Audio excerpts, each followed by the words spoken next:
बढ़ाना चाहते हैं इसको। और यहां से आप जितना उत्साह हम दोनों को देंगे उसी उत्साह और टोन और टेनर के साथ हम इवेंट की शुरुआत करेंगे। इन तालियों में मुझे मजा नहीं आया। और क्योंकि आज हम यहां मुंबई में मौजूद हैं, विघ्नहर्ता की पूजा वैसे तो हर जगह होती है, लेकिन यहां तो विशेष रूप से होती है। और उन्हीं गणेश जी की आराधना के साथ कि सब कुछ निर्विघ्न हो और जिस उद्देश्य के लिए हम सब ये कर रहे हैं वो उद्देश्य हमें प्राप्त हो, मैं उनकी एक छोटी सी स्तुति के साथ इसकी शुरुआत करना चाहता हूं। वक्रतुंड महाकाय कोटि सूर्य समप्रभ निर्विघ्नं कुरु मे देव सर्व कार्येषु सर्वदा। कामयाबी की मंजिल मजबूर है मिलने के लिए हमसे, हमने कोशिश जो की है इतनी शिद्दत से। और कहते हैं कोशिश कर फल निकलेगा, आज नहीं तो कल निकलेगा। अर्जुन सा लक्ष्य रख, निशाना लगा, फिर मरुस्थल से भी जल निकलेगा। अर्जुन सा ऐसा ही हौसला और जज्बा दिखाया हमारे देश के 6 करोड़ से ज्यादा एसएमईज ने। आज हमारा देश आजादी की 100वीं सालगिरह पर पूर्ण विकसित देश बनने का ख्वाब देख रहा है और इस सपने को पूरा करने में अहम रोल निभा रहा है हमारा एसएमई सेक्टर। न्यू इंडिया के ये पायनीज देश की कंपनी का, इकोनॉमी का ग्रोथ इंजन है। और जब पूरी दुनिया की अर्थव्यवस्था मंदी की मार झेल रही थी, तब बिजनेस की दुनिया के इन दिग्गजों ने अपनी इनोवेटिव सोच और मेहनत के दम पर ही इंडियन इकोनॉमी को आगे बढ़ने का एक नया रास्ता दिखाया। तो एक बार फिर से मैं अपने आप का परिचय देता हूं। नमस्कार, स्वागत है आप सबका। मैं हूं दिनेश गौतम। नमस्कार, आपके साथ मैं हूं सुरभि शर्मा। आप सबका बहुत स्वागत है हमारे इस खास इवेंट, इस खास award show dare to dream award 2022 में। इन होम ग्रोन एंटरप्राइजेस की बदौलत भारत दुनिया के नक्शे पर विश्व गुरु के तौर पर अपनी पहचान पुख्ता करता जा रहा है। देश का एसएमई सेक्टर भारतीय अर्थव्यवस्था की बढ़ती रफ्तार को लगातार गति दे रहा है। ये वो बिजनेस लीडर्स हैं जिन्होंने सिर्फ हमारा आज संवारा बल्कि भारत का आने वाला कल भी सुरक्षित कर दिया है। इन इंस्पायरिंग एसएमईज के इसी जज्बे को आज हम इस मंच पर करेंगे सम्मानित। लेकिन इससे पहले कि हम इस कार्यक्रम को आगे बढ़ाएं, मंच पर मैं सबसे पहले आमंत्रित करना चाहूंगी head of marketing SAP Indian सब कॉन्टिनेंट राहुल सिंह जी को। तो round of the applause.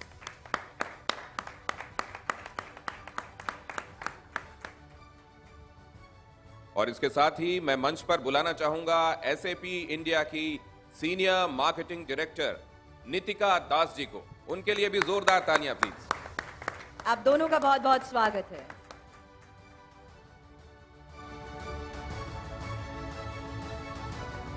Rahul ji, क्योंकि आप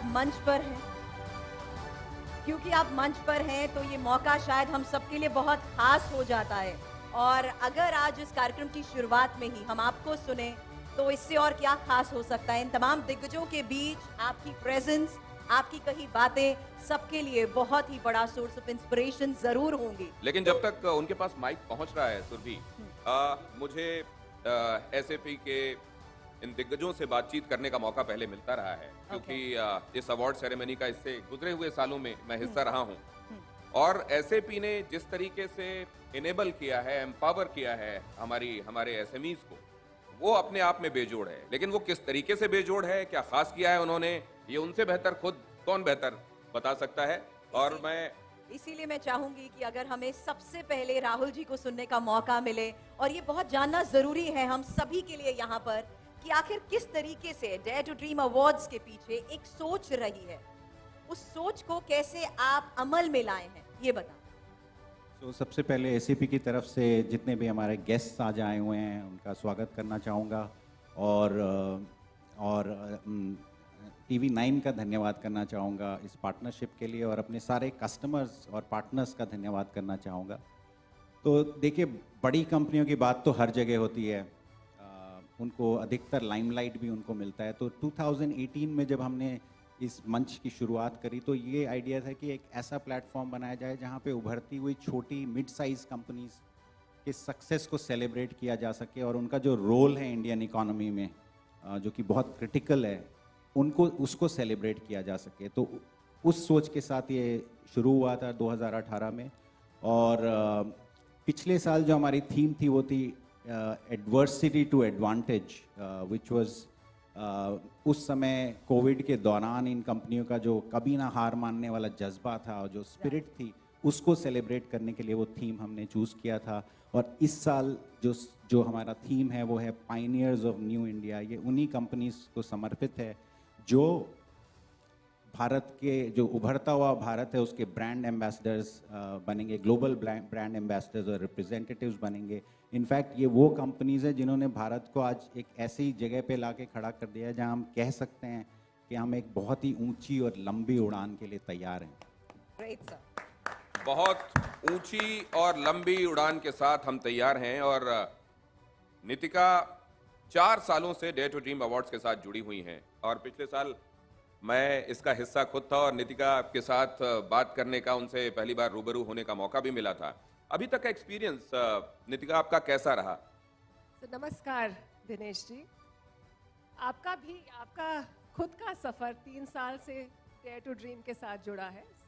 सही कहा आपने, डेयर टू ड्रीम का सफर 2018 में शुरू हुआ और आज तक हमारे लिए बहुत खास रहा है, हम सभी के लिए। इन 4 सालों में हमने 400 बिजनेस ओनर्स को रिकग्नाइज किया है and on this platform across India, a lot of these companies, these business owners have pivoted to become large organizations in these last 3 to 4 years. और सही कहा आपने, last year these awards were conducted online, COVID के चलते, और the response that we received was huge. Over 1200 nominations were received. Last year 150 awards were given away. We have had Ministry of MSME participation every year. So year on year these awards have been growing in popularity, and this year again we've received very wonderful response from everyone and 1500 plus nominations were received. Great experience, ma'am. So today we are all here after 2 years, 2 साल के physical अवतार में. So I would like to thank you and welcome all of you for being with us today. Thank you so much. Thank you, ma'am. आपने उस experience के बारे में तो जरूर बताया जो पिछले सालों से आप अनुभव करती आ रही हैं, लेकिन राहुल जी अब मैं आगे विजन की अगर बात करूं, क्योंकि खास तौर पर यहाँ इनोवेशन की बात हो रही है और डिजिटल ट्रांसफॉर्मेशन का हम जिक्र करेंगे, इसलिए ये सबसे पहले मैं आपसे जानना चाहूंगी कि ये दौर हमारे एसएमईज की कामयाबी में कितना अहम रोल निभाता है? बहुत ही ज़्यादा अहम रोल निभा रहा है। इनफैक्ट मैकिन्जी की एक 2-3 साल पुरानी स्टडी है जिसमें उन्होंने एक बहुत ही इंटरेस्टिंग कॉन्सेप्ट के बारे में बात करी है, जिसको वो कहते हैं मिसिंग मिडल, जो कि इंडिया के कॉन्टेक्स्ट में है। और उसके अनुसार अगर भारत को सचमुच $10 ट्रिलियन की इकोनॉमी बनना है अगले 1 दशक में या उससे कम में, तो ये बहुत ज़रूरी है कि करीब 10,000 कंपनीज जो आज छोटी कंपनीज हैं उनको अगले 3-4 सालों में मिड साइज़ बनना पड़ेगा, और उसी तरीके से कुछ 1000 मिड साइज़ कंपनीज को लार्ज कंपनी बनना पड़ेगा। तभी इंडियन इकोनॉमी में वो जो जिसको कहते हैं क्रिटिकल मास और मोमेंटम आएगा, जिससे आप लंबे समय तक ग्रोथ की अपेक्षा कर सकते हैं। तो एक तो ये रीज़न है, और इस तरीके से इस तरह का जो ग्रोथ होता है इस तेज़ी से और इतने छोटे समय में, वो बिना डिजिटल टेक्नोलॉजी के इंटरवेंशन के संभव ही नहीं है, पहली बात। और दूसरी बात, हमने खुद एक रिसर्च की थी लास्ट ईयर आईडीसी के साथ, जिसमें 74% मिड साइज़ कंपनीज ने बोला कि वो अपने सारे एप्लीकेशंस को क्लाउड पे मूव करेंगे अगले 2 या 3 सालों के अंदर। तो ये उदाहरण है कि क्योंकि उनका मानना है कि इससे उनको वो एक एजिलिटी मिलेगी, जिसको हम मार्केट डायनामिक्स बोलते हैं, लगातार आते हुए चेंजेस के साथ डील करने के लिए वो क्षमता मिलेगी, और उसके साथ ही अपने जो उनके जो फंक्शंस हैं कंपनी के अंदर वो इंटीग्रेटेड होंगे और एफिशिएंट होंगे, जो वर्ल्ड क्लास लेवल की एफिशिएंसी जिसको कहते हैं।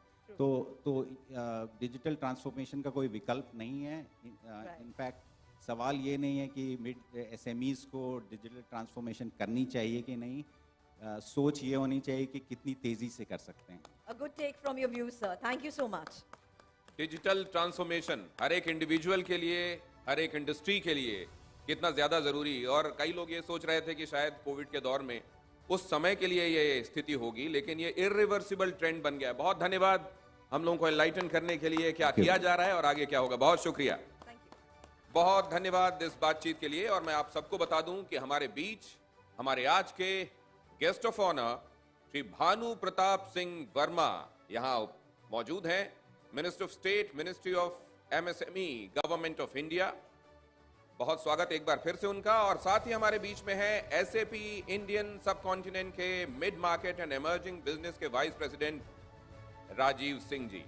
और इसके अलावा हमारे साथ हैं head of marketing SAP Indian सब कॉन्टिनेंट राहुल सिंह जी, और एसएपी इंडिया की बिजनेस मार्केटिंग की सीनियर डायरेक्टर जो अभी आपसे मुखातिब थी नितिका दास। TV9 नेटवर्क के chief growth officer Raktim Das ji भी यहां मौजूद हैं। आप सभी का हमारे इस खास शो में, इस खास इवेंट में एक बार फिर से बहुत स्वागत। चलिए, तो मंच पर बुलाने से पहले क्या मैं इसी बात से कह दूं जो बात अभी मंच पर नितिका जी ने कही है कि किस तरीके से डेयर टू ड्रीम अवार्ड्स 2022 का ये सफर बेहद ही मजेदार रहा है। और दिनेश, आप तो 3 साल से इस मंच पर इन तमाम दिग्गजों को सुनते भी आए हैं, तो क्या मैं वह आपसे भी सुनने और समझने की कोशिश करूं कि ये कितना अहम बन जाता है आज का ये खास पल। और इस शाम को आगे बढ़ाने से पहले, कार्यक्रम को आगे बढ़ाने से पहले, इस सफर की कुछ खास झलकियां भी हम आपको दिखाना चाहेंगे।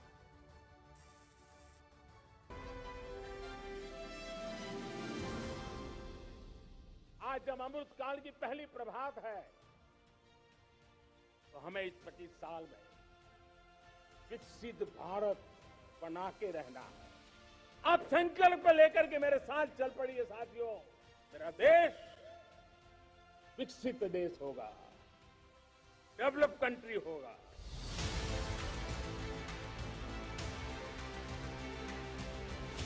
आजादी की 75वीं सालगिरह पर देश ने साल 2047 तक डेवलप्ड नेशन बनने के अपने मजबूत इरादे का ऐलान कर दिया है। अमृत काल के 25 साल की इस एस्पिरेशनल जर्नी के लिए सक्सेस का रोड मैप बनाने में अहम रोल निभा रहे हैं देश के 6 करोड़ से ज्यादा होम ग्रोन एंटरप्राइजेस। आज इन एसएमईज की देश की जीडीपी में तकरीबन 29% की हिस्सेदारी है। इसके अलावा देश से होने वाले कुल निर्यात में एसएमईज की लगभग 50% की भागीदारी है। एक्सपर्ट्स का मानना है कि साल 2027 तक भारत दुनिया की 3rd लार्जेस्ट इकोनॉमी बन जाएगा और अगले 1 दशक में देश की जीडीपी दुगनी होकर 8.5 ट्रिलियन हो जाएगी। तेजी से ग्रो कर रहा एसएमई सेक्टर इस जीडीपी में 35 से 40% तक का भागीदार होगा। ये होम ग्रोन बिजनेसेस सशक्त बने और नए अवसरों के लिए तैयार रहे। इसी मकसद को पूरा करने के लिए एसएपी के साथ मिलकर देश का नंबर 1 न्यूज नेटवर्क TV9 लेकर आया है डेयर टू ड्रीम अवार्ड्स। इन अवार्ड्स के जरिए हम देश के उन इंस्पायरिंग एसएमईज को सम्मानित करते हैं जिनकी मेहनत ने भारत को ग्लोबल लीडर के तौर पर पहचान दिलाई। डेयर टू ड्रीम अवार्ड्स 2021 की सफलता के बाद अब वक्त है डेयर टू ड्रीम अवार्ड्स 2022 के ग्रैंड सेलिब्रेशंस का। ये वो बिजनेस लीडर्स हैं जो डिजिटल फर्स्ट कल्चर के जरिए इनोवेटिव आइडियाज अपनाकर न्यू इंडिया के सपने को साकार करने में अहम योगदान दे रहे हैं। India seems to be relatively insulated, thanks largely to its small and medium businesses, which are the backbone of our economy. The Dare to Dream Awards 2022 then are meant to identify and celebrate such business champions. Awards के विजेताओं को चुनने की प्रक्रिया को पूरा करने और ट्रांसपेरेंट रखने में हमारे नॉलेज पार्टनर कार्नी ने हमारी मदद की। भारत के सबसे बड़े एंटरप्रेन्योरियल अवार्ड का जश्न फिर शुरू हो रहा है। डेयर टू ड्रीम अवार्ड्स 2022 में देश भर के 50 से ज्यादा होम ग्रोन एंटरप्राइजेस और बिजनेस लीडर्स को 12 कैटेगरीज में सम्मानित किया जा रहा है।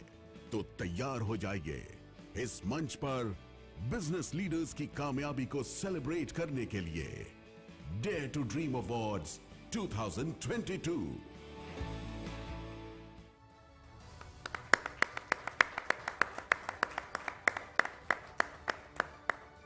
अब सोचें कि अगर कोई कोशिश की जाती है, मसलन सुबह उठने की ही कोशिश अलार्म लगा के, सोचिए कितनी मुश्किल होती है। एक छोटी सी कोशिश के लिए कितनी मशक्कत करनी पड़ती है, और इन लोगों ने तो कामयाबी के झंडे गाड़े हैं। इसीलिए हम कहते हैं कि इन्होंने डेयर किया है ड्रीम करने का, और उसके बाद उन ड्रीम्स को हकीकत की धरती पर उतारने का। ये तालियां फिर भी मुझको कंजूस तालियां लगती हैं। और अब आगे बढ़ने से पहले मैं मंच पर बुलाना चाहूंगा हमारे आज के guest of honour, minister of state, ministry of MSME, government of India, Bhanu Pratap Singh Verma ji को। जोरदार तालियों के साथ उनका स्वागत कीजिए प्लीज। और साथ ही मैं रिक्वेस्ट करूंगा एसएपी इंडियन सब कॉन्टिनेंट के mid market and emerging business के वाइस प्रेसिडेंट राजीव सिंह जी को, और साथ में TV9 नेटवर्क के चीफ ग्रोथ ऑफिसर रক্তিम दास जी से अनुरोध करूंगा कि वो हमारे गेस्ट ऑफ ऑनर का मंच पर स्वागत करें प्लीज।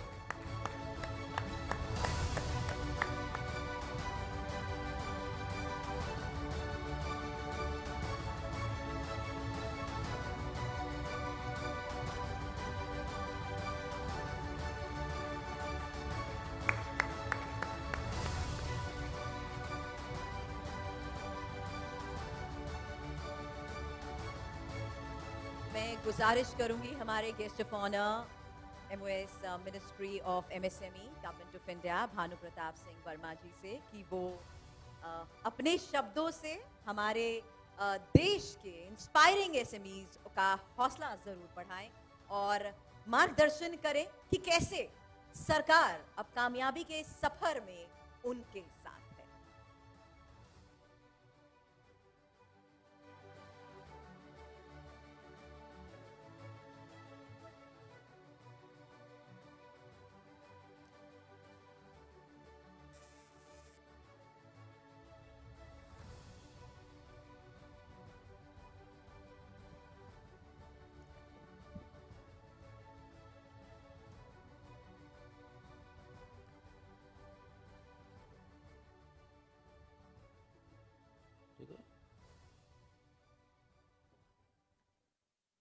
विशेष रूप से आज TV9 नेटवर्क के डेयर टू ड्रीम अवार्ड 2022 के समारोह में उपस्थित है। TV9 नेटवर्क के चीफ ग्रोथ अफसर श्री रক্তিम दास जी, SAP के vice president Shri Rajeev Singh ji, SAP India के head of marketing Shri Rahul Singh ji, India की SAP की इंडिया की सुश्री निकिता सिंह जी, हमारे साथ उपस्थित हमारा जो KVIC है, खादी के राज्य के निदेशक जो महाराष्ट्र से हैं, महाराष्ट्र को देख रहे हैं, हमारे साथ आए हैं, योगेश भामरे जी, और विशेष रूप से मेरा स्वागत करने के लिए अभी सर्किट हाउस में उपस्थित थे और यहाँ अभी उपस्थित हैं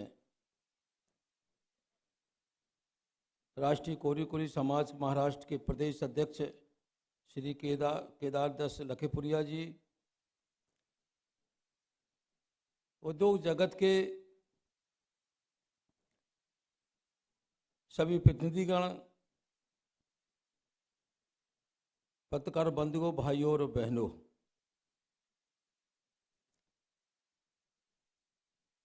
विशेष रूप से आज company of the year awards के इस कार्यक्रम में जो यहाँ अवार्ड्स उद्यमियों को दिया जा रहा है, मैं सभी उद्यमियों का अपनी ओर से स्वागत करता हूँ और उनका अभिनंदन करता हूँ। विशेष रूप से मैं कह सकता हूँ कि MSME सेक्टर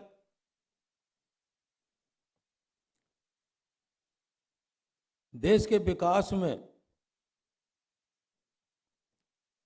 जो हमारा MSME सेक्टर है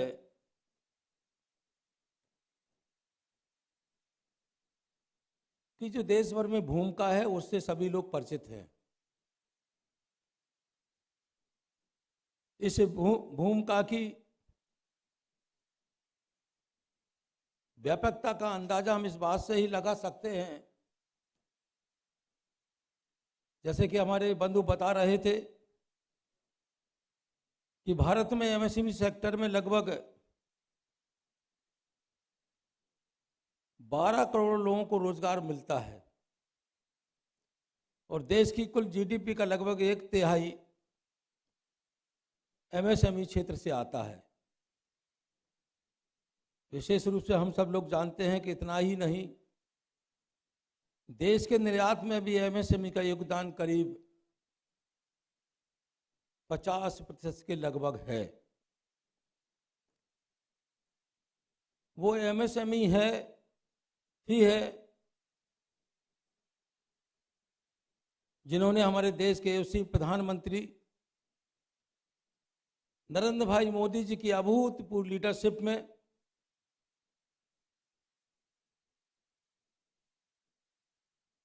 देश को कोविड-19 की प्राकृतिक आपदाओं से जनित नकारात्मक आर्थिक विकास से उबार कर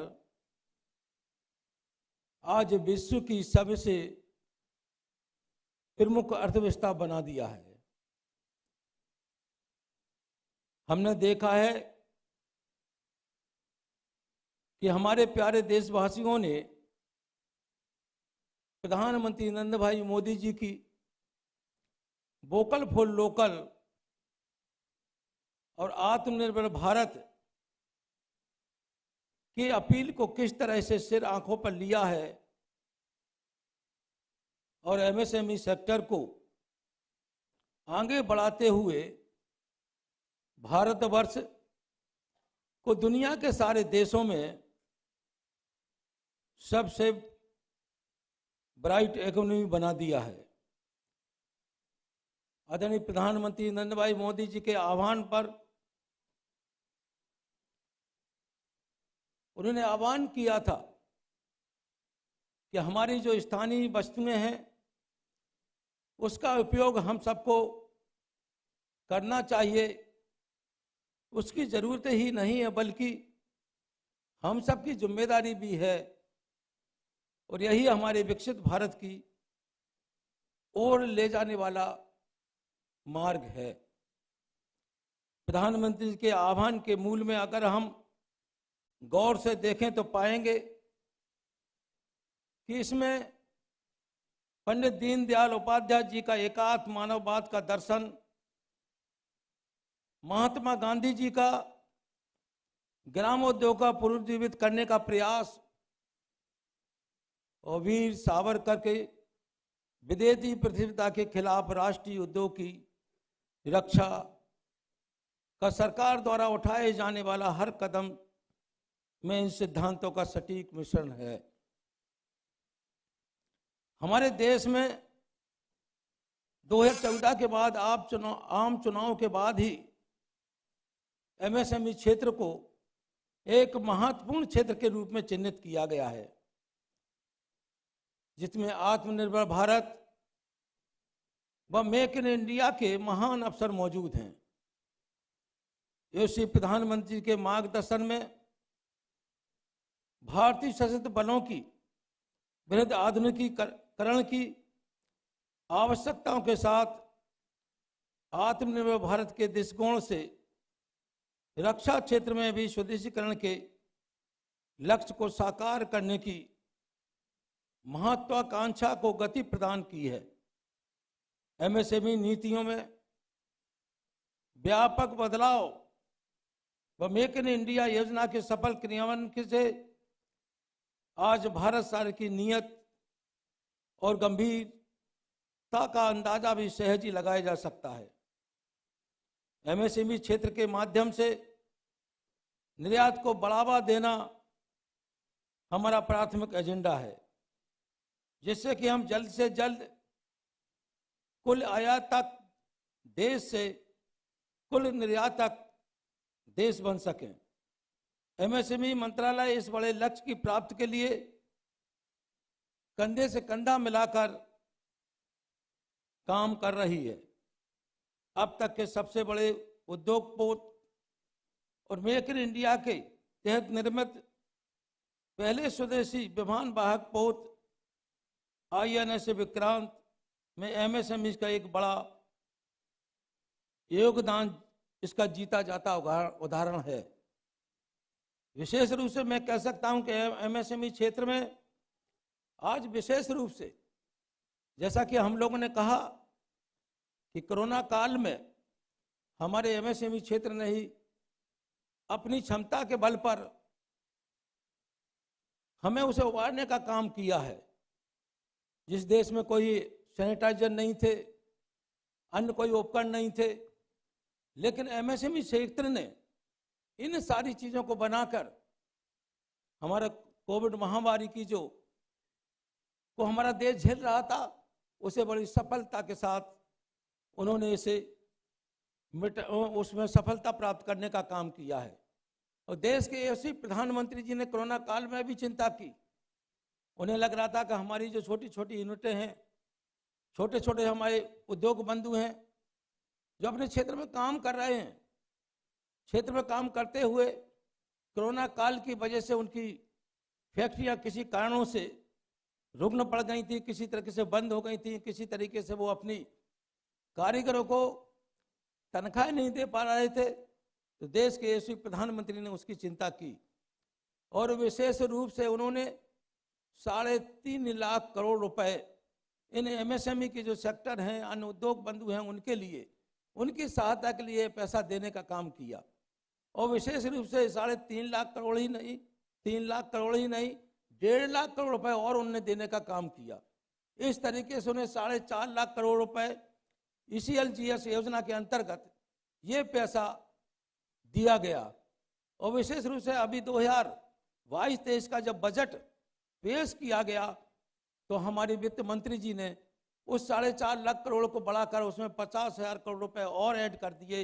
इस तरीके से 5 लाख करोड़ रुपए का एक विशेष पैकेज इन यूनिटों को किसी तरीके से सिक न करें, किसी तरीके से इनका काम न रुके, इसलिए उन्हें आर्थिक मदद देने का काम किया है। आज की स्थिति में मैं कह सकता हूं जो 5 लाख करोड़ का विशेष पैकेज ECLGS योजना के अंतर्गत मिला था, उसमें से अभी तक करीब 3.5 लाख करोड़ रुपए इन छोटी छोटी यूनिटों को दिया जा चुका है। कुछ यूनिटों को और आगे भी दिया जा रहा है, क्योंकि इस योजना को उन्होंने आगे मार्च 2023 तक बढ़ा दिया है। मार्च 2023 तक बढ़ा के इस योजना को लागू किया गया है कि किसी तरह से अभी भी कुछ हमारी यूनिटें अगर उस चीज़ों से नहीं हो पा रही, कोरोना काल से नहीं कर पा रही हैं, तो वो भी अभी भी इसका लाभ ले सकती हैं। विशेष रूप से मैं कह सकता हूं कि आज हम सब लोग यहाँ एकत्र हुए हैं और आज का दिन बेहद खास है। मुझे खुशी है कि हम सब यहाँ देश के सफल कारोबारियों की सफलता का जश्न मनाने के लिए इकट्ठा हुए हैं। डेयर टू ड्रीम अवार्ड 2022 इसकी सफलता का सम्मान समारोह है, क्योंकि आप सब अपनी मेहनत और लगन से भारत को ग्लोबल लीडर के तौर पर पहचान दिला रहे हैं। 2047 तक आजादी की जब 100वीं वर्षगांठ पर हम सबने विकसित भारत और आत्मनिर्भर राष्ट्र बनाने का संकल्प लिया है और भारत के लगभग 6 करोड़ से ज्यादा MSME से देश के यशस्वी प्रधानमंत्री नरेंद्र भाई मोदी जी के आत्मनिर्भर भारत के विजन के लिए दिन रात मेहनत करके इस सफल बनाने में अपना अहम योगदान दे रहे हैं। हमारे सफल कारोबारियों की जितनी भी प्रशंसा की जाए, हमारे सफल कारोबारियों मतलब ये उद्यमियों की जितनी भी प्रशंसा की जाए उतनी कम है। मैं TV9 नेटवर्क और सर्फ इंडिया की सराहना करता हूं, जिन्होंने प्रतिभावान हमारे MSME की मेहनत को सम्मानित कर उनका मनोबल बढ़ाने के लिए डेयर टू ड्रीम अवार्ड 2022 का आयोजन किया है। इस सम्मान के जरिए न सिर्फ उद्यमियों का आत्मविश्वास बढ़ेगा, बल्कि देश के युवा उद्यमियों को भी आगे बढ़ने के लिए हौसला मिलेगा। वो ये बिजनेस लीडर्स हैं जो डिजिटल फर्स्ट कल्चर के जरिए इनोवेशन आइडियाज अपनाकर न्यू इंडिया के सपने को साकार करने में अहम योगदान दे रहे हैं। मुझे विश्वास है कि पारदर्शिता के साथ चुने हुए इस अवार्ड के सभी विजेता सम्मान के हकदार हैं। विशेष रूप से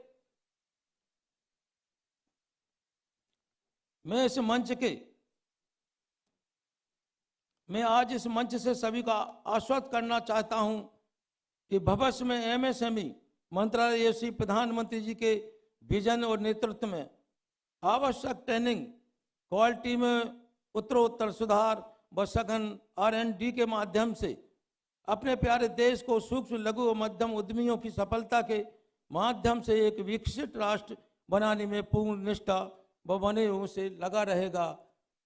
मैं विशेष रूप से मुझे आज कार्यक्रम में यहाँ बुलाया है, इसके लिए मैं सभी का अपनी ओर से धन्यवाद करता हूँ। विशेष रूप से टीवी 9 नेटवर्क के और हमारे एसपी जिनके माध्यम से ये सारी कार्यक्रम किए जा रहे हैं, मैं उनका आभार व्यक्त करता हूं। और सभी जो अवार्ड्स पाने वाले हैं उन्हें मैं अपनी ओर से बहुत बहुत उनका अभिनंदन करता हूं, स्वागत करता हूं और अपनी बात समाप्त करता हूं। जय हिंद, जय भारत, वंदे मातरम। धन्यवाद सर। भानु प्रताप वर्मा, उन्होंने विजन बताया, देश के प्रधानमंत्री क्या सोचते हैं एमएसएमई सेक्टर के लिए। और खुद भानु प्रताप जी वहाँ जमीन से जुड़े हुए लोगों में से एक रहे हैं, लोगों की नब्ज समझते हैं, क्या समस्याएं आती हैं। विधायक भी रहे 96, 98, 2004, 2014 और 2019 में वो संसद के लिए चुने गए और अभी ये मिनिस्ट्री देख रहे हैं। तो जाहिर है इनसाइड आउट समझते हैं लोगों की समस्याएं, क्या एस्पिरेशंस हैं इंडिया के आने वाले दिनों में उसको लेकर और क्या किया जाना चाहिए। बहुत धन्यवाद सर इस उद्बोधन के लिए। और अब हम फर्स्ट सेट ऑफ अवार्ड्स की तरफ बढ़ रहे हैं। मैंने कुछ कहा, आप लोगों ने सुना क्या? फर्स्ट सेट ऑफ अवार्ड्स की तरफ बढ़ रहे हैं और मुझे लगता है कि आप लोग लंच के बाद थोड़े से नींदे हो रहे हैं। थोड़ी नींद आ रही है क्या आप लोगों को? हाँ, मैंने तो अभी मैंने लंच तो नहीं किया, लेकिन इस ब्लैक कॉफी से जो रही सही नींद थी उसको भी भगा दिया। और आप लोगों की तालियां ये बता रही हैं कि अभी आपको नींद है हल्की हल्की। अगर नहीं है तो एक बार बताइए, क्योंकि फर्स्ट सेट ऑफ अवार्ड्स वो एंटरप्रेन्योर्स जिन्होंने आपके लिए रातों की नींद त्यागी है, इस देश की तरक्की के लिए अपने आप को दिन रात खपाया है, उनके लिए जोरदार तालियां होनी चाहिए। और अब रिक्वेस्ट है first set of award ceremony के लिए हमारे साथ सर एक बार फिर से आएंगे, भानु प्रताप सर, और एसएपी इंडियन सब कॉन्टिनेंट के mid market and emerging business के वाइस प्रेसिडेंट राजीव सिंह जी और टीवी 9 नेटवर्क के chief growth officer Raktim Das sir first set of awards के लिए मंच पर पधारें प्लीज।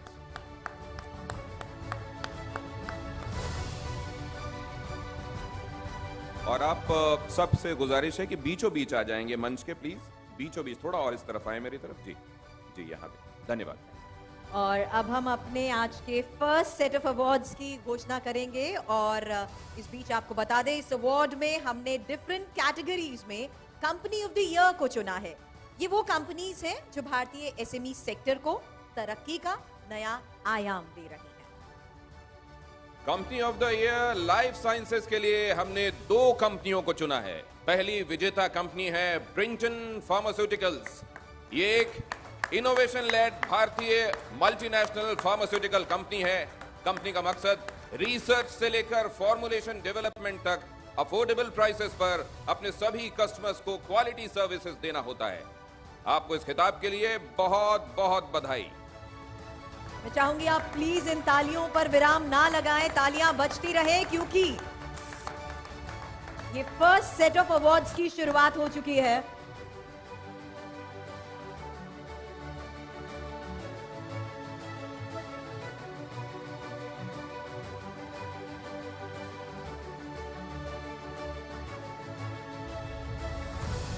और जैसा कि आपको हमने बताया, company of the year life sciences के लिए हमने 2 कंपनीज को चुना है। तो पहली विजेता कंपनी आपको यहां पर हम बता दें, ब्रिंटन फार्मास्यूटिकल्स। जोरदार तालियां प्लीज, आप तालियों पर विराम ना लगाएं। और इस बीच आपको मैं यहां पर बता दूं कि किस तरीके से अलग अलग कंपनीज का बारे में ये घोषणा हम कर रहे हैं। दूसरी विजेता कंपनी यहाँ पर साई सर्फेक्टेंट्स प्राइवेट लिमिटेड है, जो 1989 में कंपनी की ये शुरुआत हुई थी। मेटल और केमिकल्स जैसे दूसरे प्रोडक्ट्स की मैन्युफैक्चरिंग ये करते हैं। इस खिताब के लिए भी आपको बहुत बहुत शुभकामनाएं। तो ये दूसरी कंपनी, उसका नाम एक बार फिर से अनाउंस करता हूं मैं, साई सर्फेक्टेंट्स प्राइवेट लिमिटेड। और साथ ही पहली विजेता कंपनी हमने बताई ब्रिंटन फार्मास्यूटिकल, जो एक इनोवेशन लेड भारतीय मल्टीनेशनल फार्मास्यूटिकल कंपनी है। कंपनी का मकसद है रिसर्च से लेकर फॉर्मुलेशन डेवलपमेंट तक अफोर्डेबल प्राइसेस पर अपने सभी कस्टमर्स को क्वालिटी सर्विसेज देना। इस खिताब के लिए बेहद शुभकामनाएं। और अब इस कैटेगरी में हमारा अगला अवार्ड है company of the year IM&C। इस अवार्ड के लिए हमने दो कंपनियों को चुना है। पहली विजेता कंपनी है इंपीरियल ऑटो कंपनी, भारत में 2 व्हीलर्स और 4 व्हीलर्स OEMs के लिए लीडिंग सब वेंडर है। आपको इस अवार्ड के लिए बहुत बहुत बधाई। Company of the year IM&C।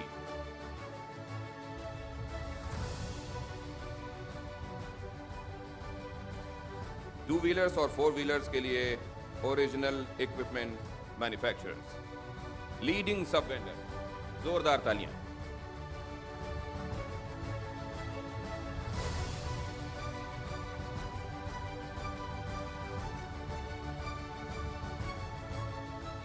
और दूसरी विजेता कंपनी है Sudisha foundry. Sudisha foundry private limited company देश के ईस्टर्न रीजन में लीडिंग फाउंड्रीज में से एक है। कंपनी के पास ऑटोमोबाइल्स, एग्रीकल्चर, पाइप फिटिंग्स और अर्थ मूवर्स जैसे 150 किलो 150 केजी तक के केटरिंग इंडस्ट्रीज के प्रोडक्ट्स की एक बड़ी रेंज मौजूद है। Sudisha foundry private limited.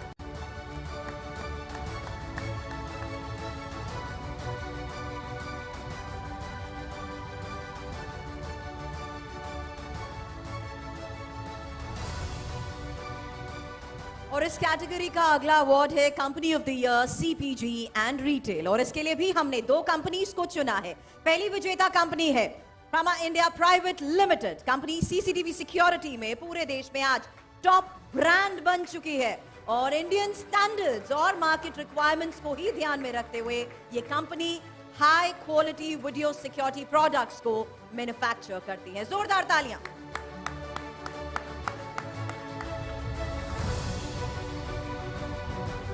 और दूसरी विजेता कंपनी है पेरल food products private limited.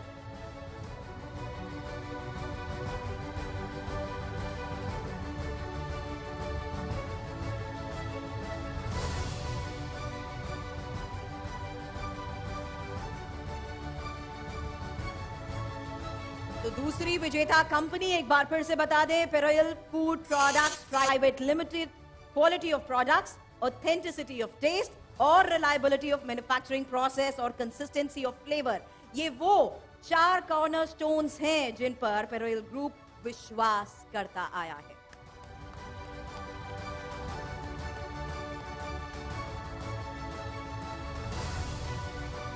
Payroll की तरफ से बहुत स्वागत है आपका।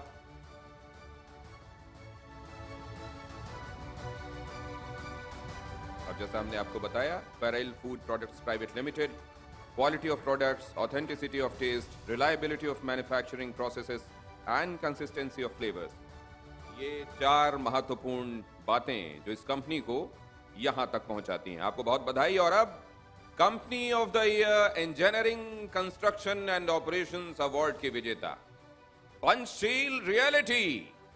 साल 2002 में शुरू हुई पंचशील रियलिटी भारत की finest luxury real estate developers में से एक कंपनी। लग्जरी होम्स और ऑफिस स्पेस डेवलपमेंट की हाई क्वालिटी के लिए कंपनी को कई पुरस्कारों से नवाजा जा चुका है और उनको इस खिताब के लिए बहुत बहुत बधाई और शुभकामनाएं।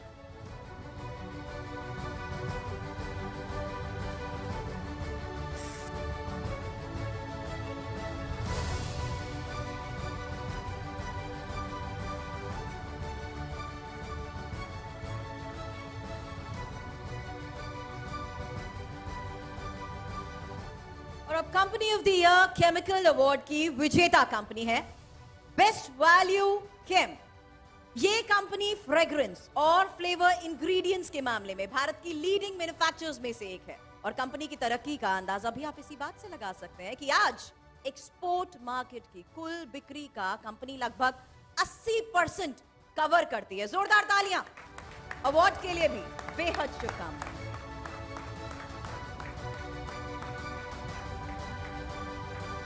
बेस्ट वैल्यू केम के बाद अब आइए प्लीज आइए प्लीज। और कई बार जब रिसिपिएंट्स ये इंतजार किस बात का होता है, मैं तो अगर ये पता होता था कि मुझे कोई अवार्ड मिलने वाला है तो मैं पहले ही कुर्सी से उठ चुका होता था आधा। लेकिन बहरहाल कई लोग ये सब्र रखते हैं, कई लोग थोड़े अपने कदमों को खींच कर चलते हैं, नहीं तो कई बार ये भी लगने लगता है इनको पहले से पता कैसे था कि ये होने वाला है। बहरहाल अब अगली अवार्ड कैटेगरी की तरफ हम बढ़ते हैं।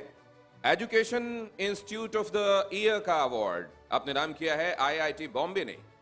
आज IIT बॉम्बे को दुनिया भर में इंजीनियरिंग एजुकेशन और रिसर्च के मामले में अव्वल दर्जा दिया जाता है। IIT बॉम्बे में पढ़ाने वाले फैकल्टी मेंबर्स को पद्म अवार्ड और शांति स्वरूप भटनागर जैसे कई पुरस्कारों से सम्मानित किया जा चुका है। इस अवार्ड के लिए IIT बॉम्बे को बहुत सारी बधाई।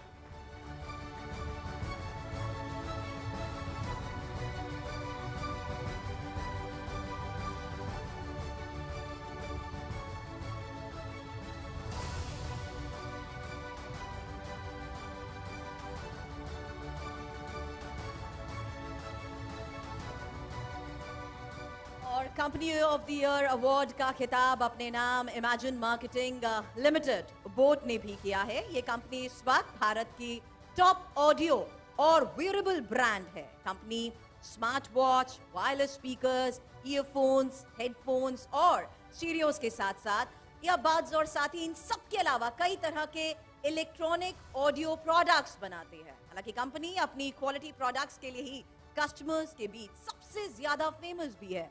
और फिलहाल आपको बता दें कि ये खास कैटेगरी में अवार्ड्स दिए जा रहे हैं। बहुत बहुत शुभकामनाएं इन तमाम अवार्ड्स। तो बोट्स कौन है जिसने शायद इस बोट की सवारी नहीं की होगी, इस नाव में नहीं बैठा होगा? मैं चाहूंगा बोट के जो रिप्रेजेंटेटिव हैं प्लीज यहां आए और इस अवार्ड को ग्रहण करें। ये कागज की कश्ती और बारिश का पानी नहीं है, ये वो कश्ती है जो न जाने कितने सारे गैजेट फ्रीक्स को उनके ऑप्शंस दे रही है। एक बार फिर से जोरदार तालियां।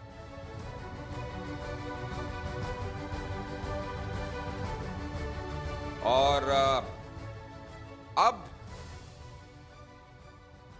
इससे पहले कि हम आगे बढ़ें, हमारे मेहमानों का, अतिथियों का बहुत धन्यवाद करते हैं। उन्होंने इतने पेशेंस के साथ हमारे एंटरप्रेन्योर्स का हौसला बढ़ाया और उनको ये इन इनामों से नवाजा। आपका बहुत धन्यवाद सर। अपनी जगह आप ले सकते हैं। बहुत धन्यवाद।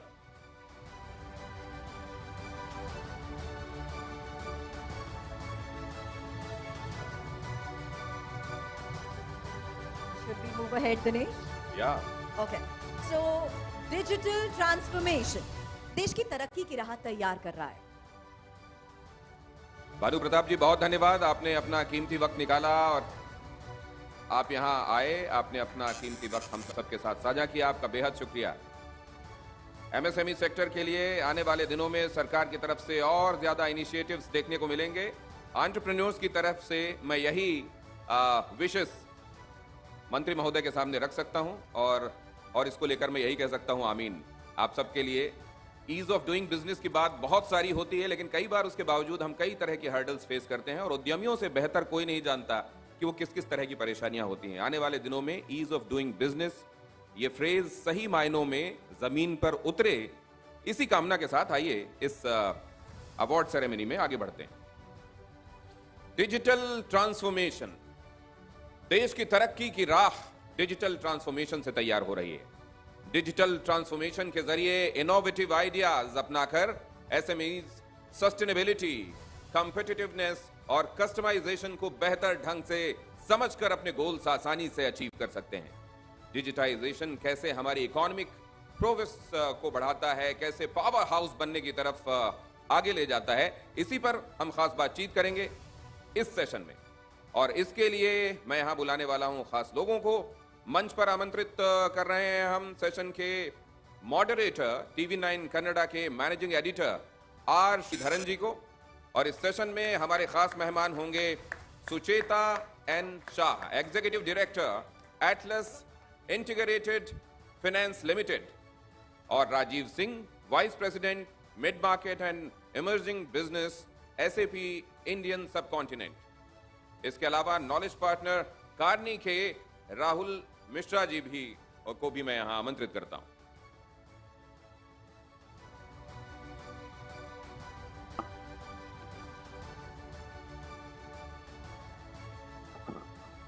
डिजिटल ट्रांसफॉर्मेशन, ये ट्रांसफॉर्मेशन कितना हुआ है और कितनी ट्रांसफॉर्म हुई है इससे पूरी की पूरी इंडस्ट्री और हमारे एंटरप्रेन्योर्स की राह इससे कितनी आसान बनी है। क्या डिजिटल ट्रांसफॉर्मेशन हो रहा है, इसके लिए कितना कंड्यूसिव एटमॉस्फेयर चारों तरफ है, पूरा इकोसिस्टम क्या ये महसूस कर रहा है कि सब चीजें जहां होनी चाहिए वैसी हैं, या कहीं पर कुछ परेशानियां, कुछ पेच भी हैं।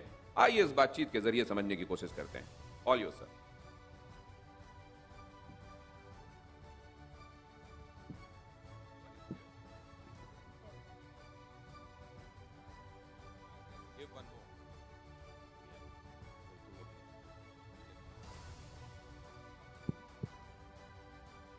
So thank you so much, Dinesh and Surbhi.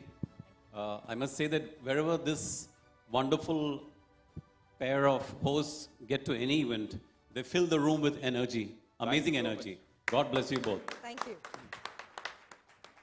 So it's my pleasure to be moderating this panel, which really is about how SMEs can use digital technology to transform themselves and become the pioneers of the new India, the 2047 mission that we have as a country.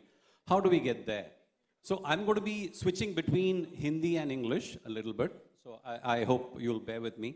I'll start off with Rajiv, you first, because as SAP, you work with a lot of SMEs and you're actually helping them do their digital transformation.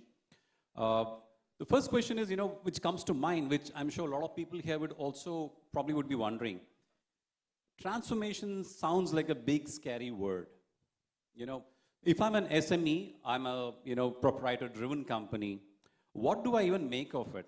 I mean, am I going to start comparing myself with a large company now, the way they transform themselves? Or is it incremental implementation of digital technology, which helps me get to a destination over a period of time? So how do you even convince, or what is the pitch when you talk about digital transformation? Rajiv. Yeah, thank you, Shridan. So whenever we've talked to these promoters in SMEs, and usually we would be talking to the promoters in our segment, what we have heard them talk about is some of the promoters would just ask about, I'm going to invest this much of money, what's my return on investment, right? What I am witnessing over past 2-3 years is that if you're able to really understand what do they want to achieve, if their vision is, they're able to state their vision, and most of the promoters can, you can really help them in digital transformation. Typically, in my understanding, I hate to use digital transformation when I'm talking to them. It's about how do you translate their vision into reality. And that's what, to me, a transformation really means. And in my discussions with most of the promoters, while it varies industry to industry, it just boils down to 3 broad areas, right? One, how do they really reach global markets, right? Second, how do they operate, uninterruptedly, their whole operation, supply chain, their in-house plants. And third, how do they give seamless experience to their internal team or customers and suppliers, right?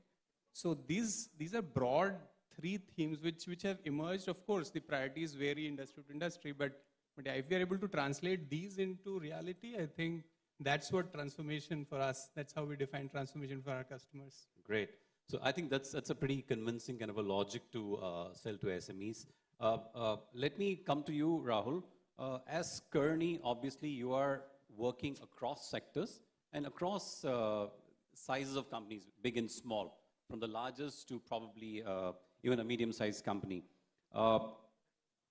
When pre-COVID, I think we can define the world we exist in as pre-COVID and post-COVID. So pre-COVID, there was a lot of enthusiasm among SMEs and medium-sized companies to embark on some sort of a digital transformation. What has happened post-COVID? Has the enthusiasm ebbed a little bit, or has it come back even stronger? What are you seeing on the ground? First of all, a very good afternoon to everyone, to my fellow panelists, and congratulations to all the winners, very well deserved today. And thank you for having me here. To your question, Sridharan, you're right. There was a lot of hype on the overall digital transformation journey before COVID.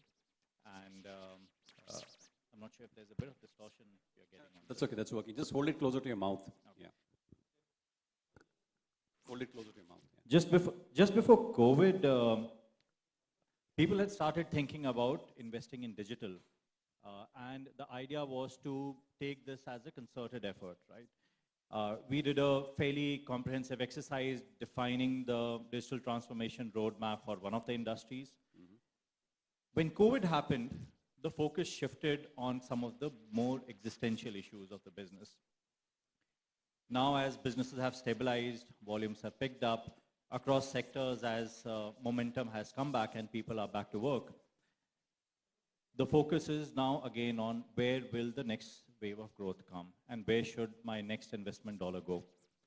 Digital clearly is coming back as a focus area. However, the priority right now is not to do a big bang approach, but to take small, gradual, sprinted approach. Invest, learn, demonstrate success, fail whenever you do, learn from it, and then improve and drive the next wave. The focus is a lot on driving outcomes to the point that we heard around converting vision. So it is about converting vision to impact and outcome, and digital is being seen as the means over there, as the medium to drive that outcome. So a lot of focus on driving greater ROI, adding speed and agility, and as we see the years now and even the years going ahead, digital will continue to be a central topic in C-suite and boardroom discussions as well. Right. So Sucheta, you work with a lot of FICCI members, particularly FICCI FINO. Are you seeing the same enthusiasm that the two of my other panelists have and they've shared with us? Do you think SMEs are embracing digitization with as much vigor as they ought to? There is, so first of all, congratulations to the members and hello to the fellow panelists. I would see that there is a lot of digitization tools available. Government has come with a lot of schemes like the TREADS or the GEM. So members do want to take it, SMEs do want to accept it. At times, there are some very good schemes. It's just that there is more awareness and more, in fact, software is required to create it for them to accept it. So there is an acceptance, a lot of schemes, a lot of, I can say that with the digital commerce also, the marketing, the fintech companies. So it is, and they are accepting it. They have been taking it for credit. They've been taking it. It's just that it's at a slower pace. And it needs to be hastened up by creating more awareness, by making them able and ability. Say, I mean, I'm just giving a small example that this new GST thing that you will need even for 5 crore. Right. So for that, you need again a software. So the software, so that there should not be a time lag between that. That is where they are willing to, MSMEs are willing to take up growth, especially the young ones, they are willing to take up all of the digital transformations. They just need that extra help so that it's done faster. Right. So, Rajiv, one of the harsh realities of being a medium-sized company is that you're perpetually strapped for cash. There's a perpetual shortage of funding, no matter what we say in terms of what's happening in the broader VC or the sexier venture industry. The reality for most SMEs is that they are scrambling to raise money to keep themselves growing and grow. So in such a situation, how do you show the value proposition to them that the investment that they make in digital transformation is not just a sound financial investment, but something they need to actually survive. Maybe in 5 years, if they don't make the investment, they probably won't be around, and someone else who does is probably going to eat their breakfast, lunch, and dinner. Yeah, very, very deep question. But yeah, very, very real, right? What you just said. Cash is always a problem. How we approach and what I have seen is that the minute MSME or a small medium enterprise starts seeing digital transformation as an investment from their profit, that okay, it'll eat into my profit, that's where they're doing wrong thing first. So for us, it is like even if you are making 2% profit today, or you are just about profitable, even at times loss-making, this is an investment for you to be quickly compete against the larger players who are very competent digitally. The only way you can operate in the same space or go global in the shortest possible time today is possible with digital transformation. The larger organizations had muscle power of money to build distribution systems, go abroad, had the best talent. Today, MSMEs with digital transformation possibly can be at the same pedestal and compete with the largest of the largest with some of these digital tools, Shridan. So that's how we try to engage, work on return on investment. For example, how can you save cost or increase revenue? These are the two only factors which matter to a promoter, right? So we typically work with both these aspects, the revenue side, which is the customer side of it, and second is the costing, which is the operation, the supply chain, how you can make it more efficient and save costs. So these are typically two conversations which help us really set the vision right for these SMEs. Model which consulting industry uses quite often, which is that you save money and then you take a percentage of it. So is SAP also offering SMEs some sort of innovative ways to manage the investment? Yeah, so traditionally we used to be like, you have to pay everything upfront. Now, of course, with the cloud adoption, our entire offering is that you have flexibility in payment. And it's all cloud. So we have become more amenable to the requirements of SMEs. Yes, so yeah, we are also agile as we propose ourselves to be. That's a good thing too. Yeah, so Rahul, one of the things that you do as a consultant is basically advise companies on their strategy, and especially a digital strategy and growth strategy.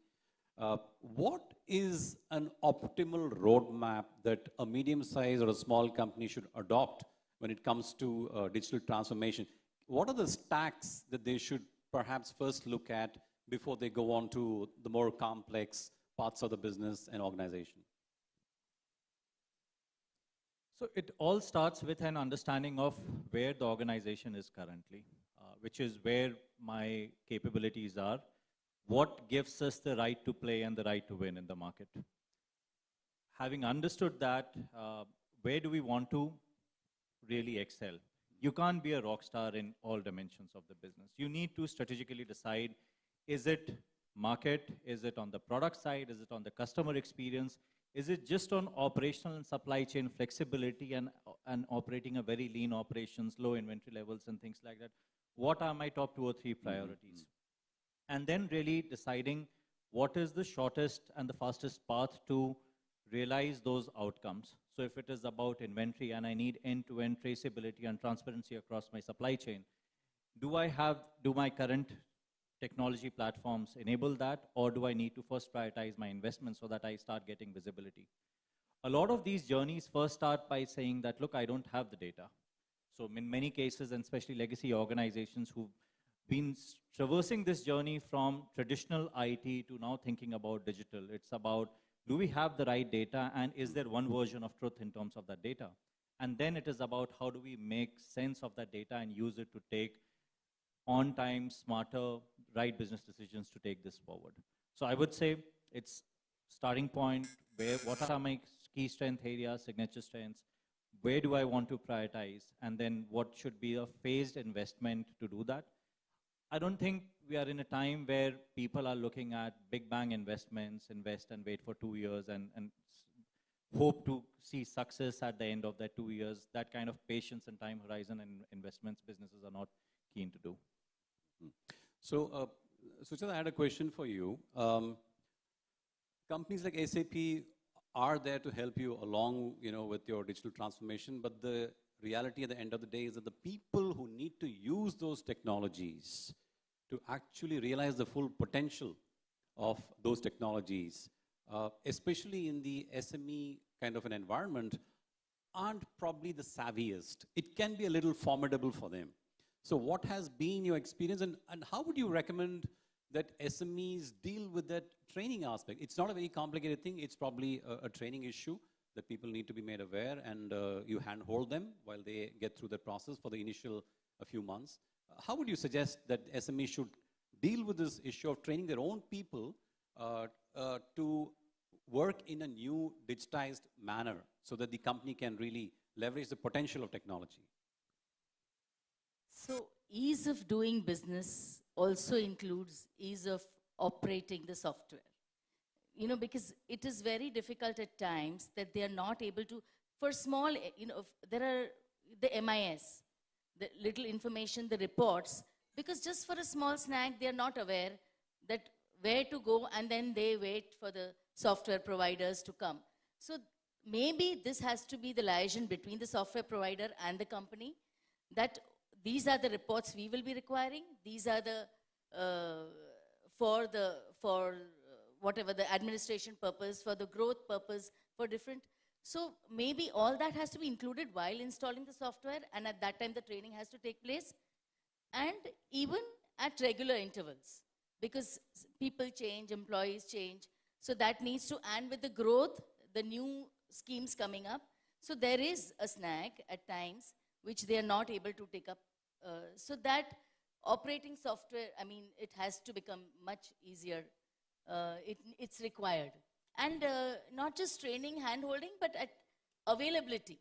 That, okay, at this point of time, very often, I have this and I have to submit it.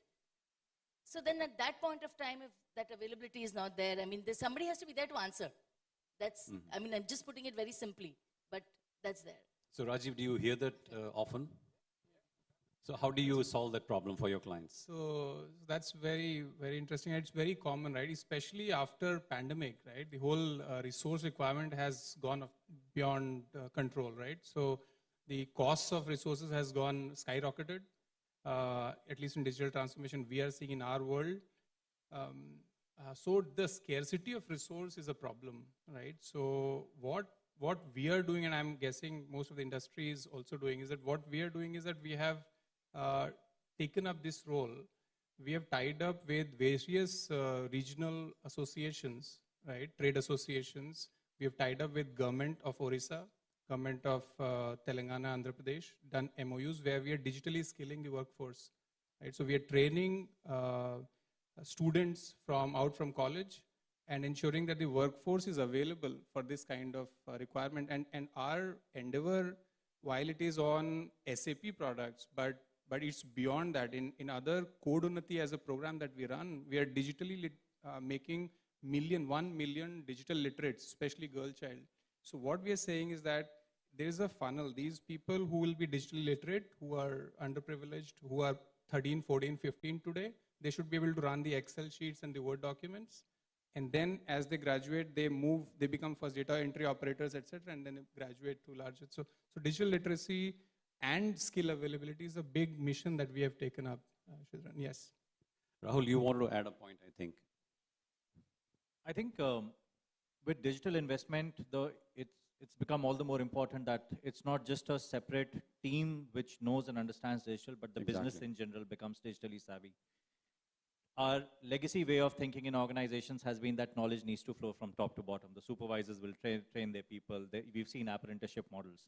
But when it comes to digital, increasingly what we have seen is there's been reverse coaching and training over there. I'll give you an example. This is from one of the Navratna companies. All of us, all organizations go through the challenge of managing bank guarantees. It is a physical document that needs to go around. The biggest question over there is trust between the bank and between the parties that need to manage bank guarantee. So when 2 or 3 years back when there was a question that, okay, if trust is an issue, can we do something about, can we use technology to enable this? And therefore, someone suggested, okay, let's do blockchain. Everyone had thought of blockchain in the context of cryptocurrencies, etc. But then this was a situation where someone who's just fresh out of college, 2-3 years out of college, who understands technology, coaching and training the chairman of a Navratna company and telling him what a blockchain and technology is and how it can be applied to the solving the problem of bank guarantees, etc. So a lot of different ways of learning and disseminating information has come up, and we need to just make sure that who is the best known in that area. Right. Okay. Rajiv ji, अगर हमने प्रधानमंत्री मोदी जी का जो सपना है कि भारत एक विकसित देश बनना चाहिए 2047 तक, अगर हमने ये अचीव करना है तो इसके लिए हमारे छोटे और मध्य वर्ग की जो कंपनीज हैं, इनको 2 या 3 जो बहुत महत्वपूर्ण काम है वो क्या करना है? मेरे ख्याल से 3 चीज़ों पे फोकस बहुत ज़्यादा ज़रूरी है। पहला, जैसा कि मैंने कहा, डिजिटलाइजेशन, क्योंकि डिजिटलाइजेशन ही एक ऐसा एकमात्र तरीका है जिससे कि ये जो SMEs हैं ये ग्लोबल स्तर पर compete कर सकती हैं। मैं आपको एक डेटा देता हूँ, जैसे 40% एक्सपोर्ट SMEs करते हैं, लेकिन क्या आपको पता है कि खाली 1% of SMEs are actually exporting, only 1%. So 99% of SMEs can play a role in getting that global pie of business. Now, तो अगर हमें उस ग्लोबल पाई को लेना है तो डिजिटलाइजेशन बहुत ज़्यादा ज़रूरी है, जिससे कि आपको कस्टमर का रीच मिल जाता है ग्लोबल मार्केट्स का, आपको अपनी टेक्नोलॉजी इम्प्लीमेंट करने के बाद अपने सप्लायर से इंटरेक्ट करने को मिल जाता है। इसमें दूसरा, एंड मैं इसमें एग्जांपल भी दूंगा, बट दूसरा जो इम्पॉर्टेंट है वो हम कहते हैं ग्लोबल बैरियर्स को तोड़ना, जो मैं एक्सपोर्ट वाली बात कर रहा था, जो आपकी ऑर्गेनाइजेशंस को डिजिटलाइजेशन के बाद जो आप ग्लोबल बैरियर्स को तोड़ पाएंगे विद योर सप्लायर्स। टुडे हमारा एक एग्जांपल था जहाँ पे गुजरात की एक कंपनी को इंपोर्ट करना था कुछ सामान जो चाइना से आना था पैंडेमिक के टाइम में, एंड उनका एक कंपोनेंट, उनकी पूरी प्रोडक्शन उसके बेसिस पे डिपेंडेंट थी, और उन्हें ये नहीं पता था कि क्या ऑल्टरनेट सप्लायर आसपास अवेलेबल हैं कि नहीं है। सो उनको ये आइडिया नहीं था कि ऐसा कोई टूल भी हो सकता है जो उन्हें बता सकता है कि उनके पास में एक ऑल्टरनेट सप्लायर है जो सिमिलर कंपोनेंट बनाता है। और जब हमने, हमारा एक टूल है सप्लायर नेटवर्क, जो हमने वो फ्री ऑफ कॉस्ट ओपन किया पैंडेमिक में, तो उस ऑर्गेनाइजेशन को पता चला कि उनसे करीब 150 किलोमीटर दूर वो पूरा सप्लायर है जो वो चाइना से उसका वेट कर रहे थे। So this digitalisation is important, and to take you global these interventions are important. Third, as I said, skilling. ये 3 चीज़ें अगर हम कर लेते हैं तो हमारी SMEs डेफिनेटली, जो छोटी SMEs हैं वो मिड साइज बन सकती हैं और मिड साइज जो है वो बड़ी बन सकती हैं। तो राहुल, राजीव ने एक बहुत ही अहम बात कही है कि ये जो 3 चीज़ें करनी हैं, it is not an option. अगर आपने एक ग्लोबल मार्केट में सरवाइव करना है, खेलना है और उसमें प्रतिस्पर्धा से आपने जीतना है, तो ये आपको ऑप्शन नहीं है अब। तो ये मैसेज को कैसे आप कंपनीज को कन्विंस कर सकते हैं?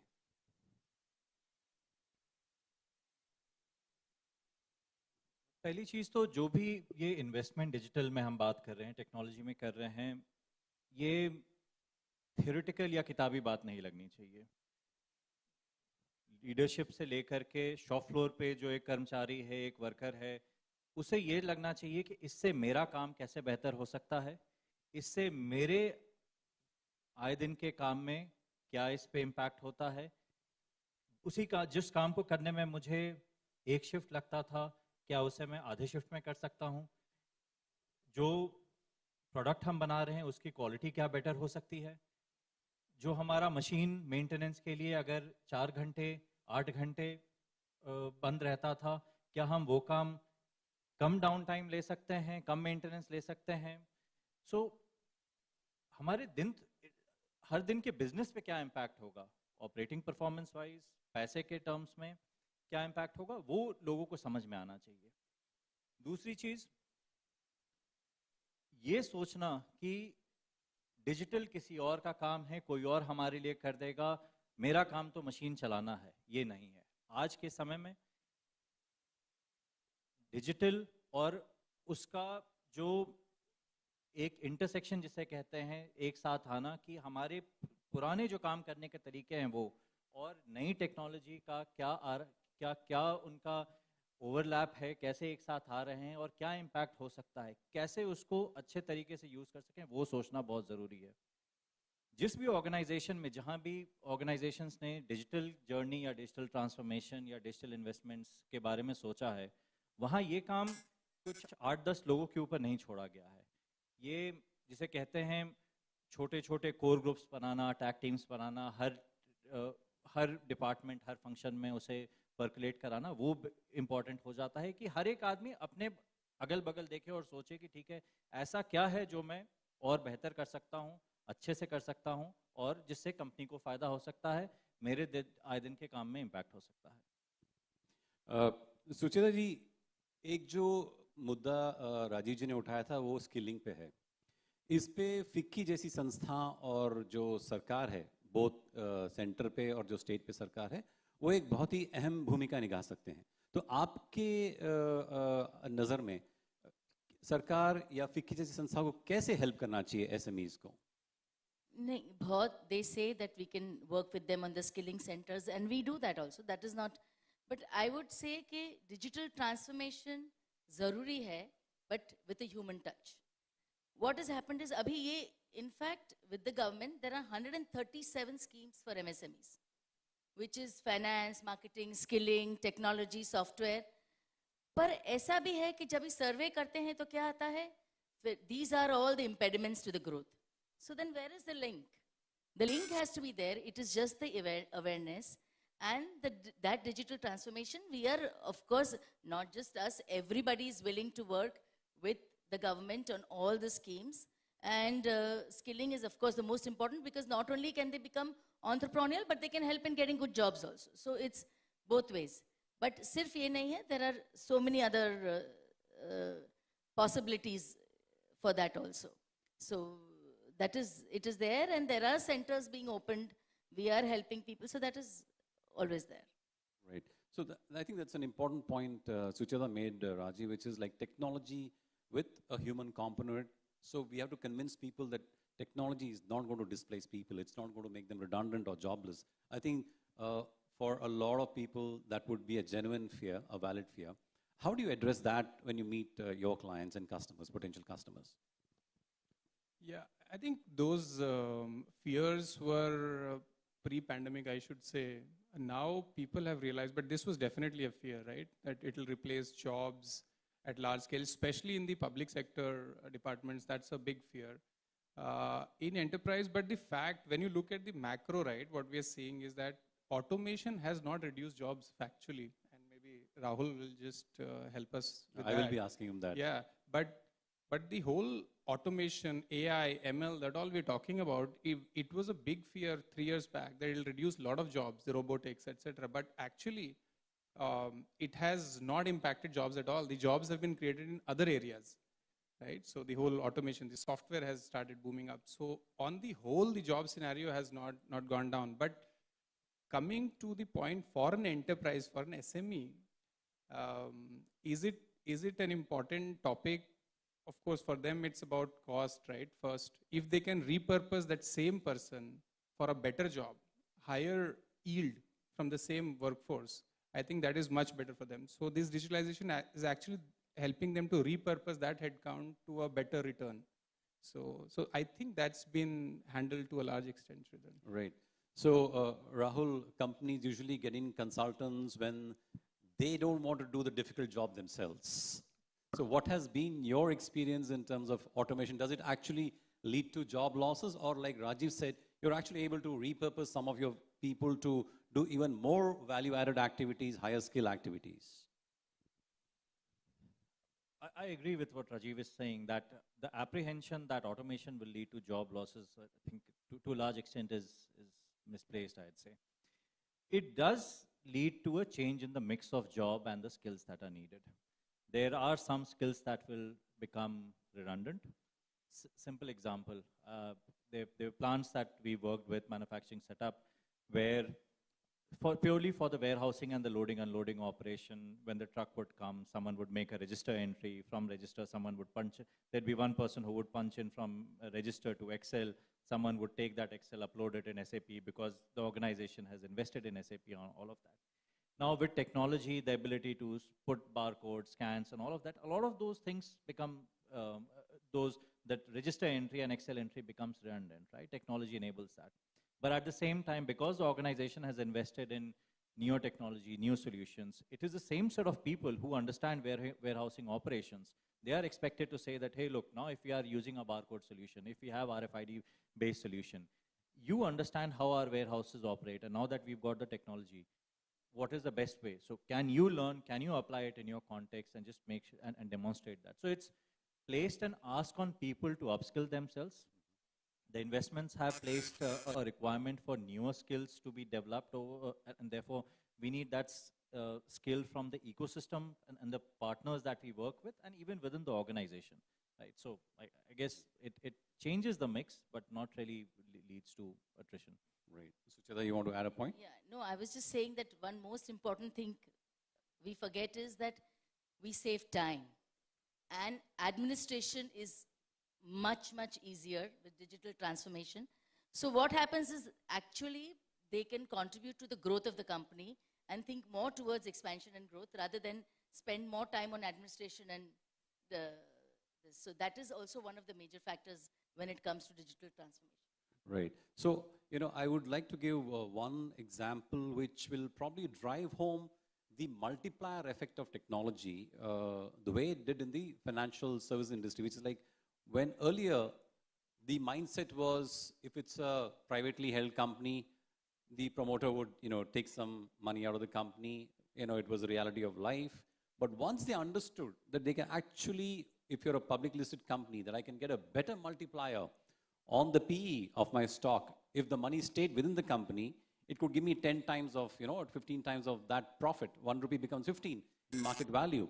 Once they understood that, I think there was a dramatic change in how promoters then manage their company. So similarly, with technology, if companies are able to understand that even simple things like compliance, if an investor comes and is readily able to look at all your digital documents and see that your governance and your compliance is up to speed, I think they're going to be far more confident of putting money in you. Your process of raising funds is going to become so much shorter. It's going to be easier for you. So I think once promoters see that point, they would be happy to, I think, invest the money they want in digital transformation, especially with SAP. I think we have another 5 minutes, I guess. So I really want to open up the floor to some questions from the audience, because this is, the whole panel is for them, their benefit. So if there's anyone passing, mics around. So I would request you to state your name, your company, and then if there's any individual panelists that you want to answer your question.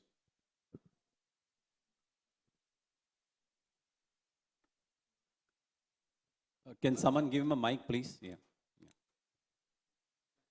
My name is Alok Anand from Acumen Aviation, Bangalore. Actually, my question is a bit,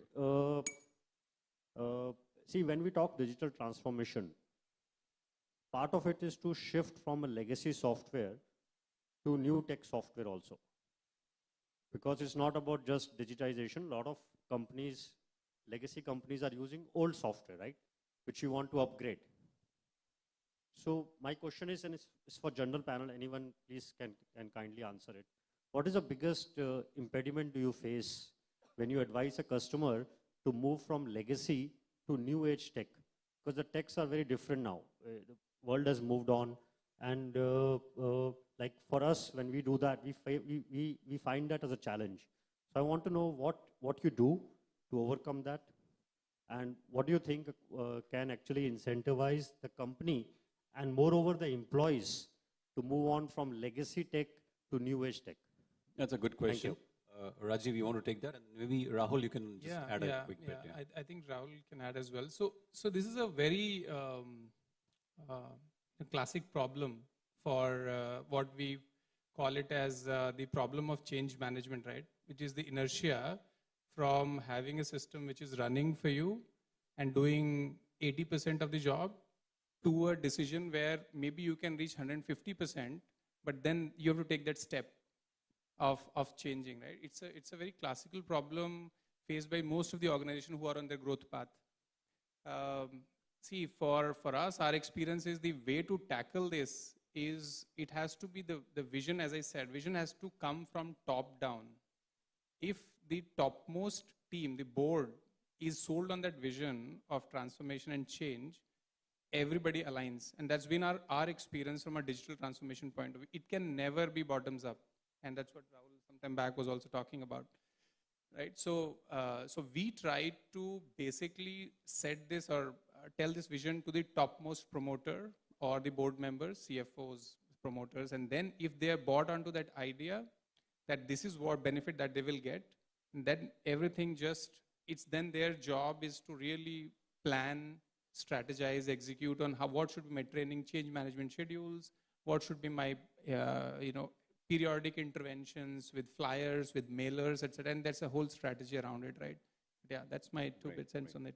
Right, Rahul, 30 seconds because I have to wrap up the panel now. So I guess the challenges are broadly in two buckets, and I'll say there's some of them are very tactical, right? As you transition data, your quality of traditional data, the discipline that you may or may not have had traditionally over there, the transition to, because it's a running ship, how do you switch over, jump from one software to another? All of those are tactical issues.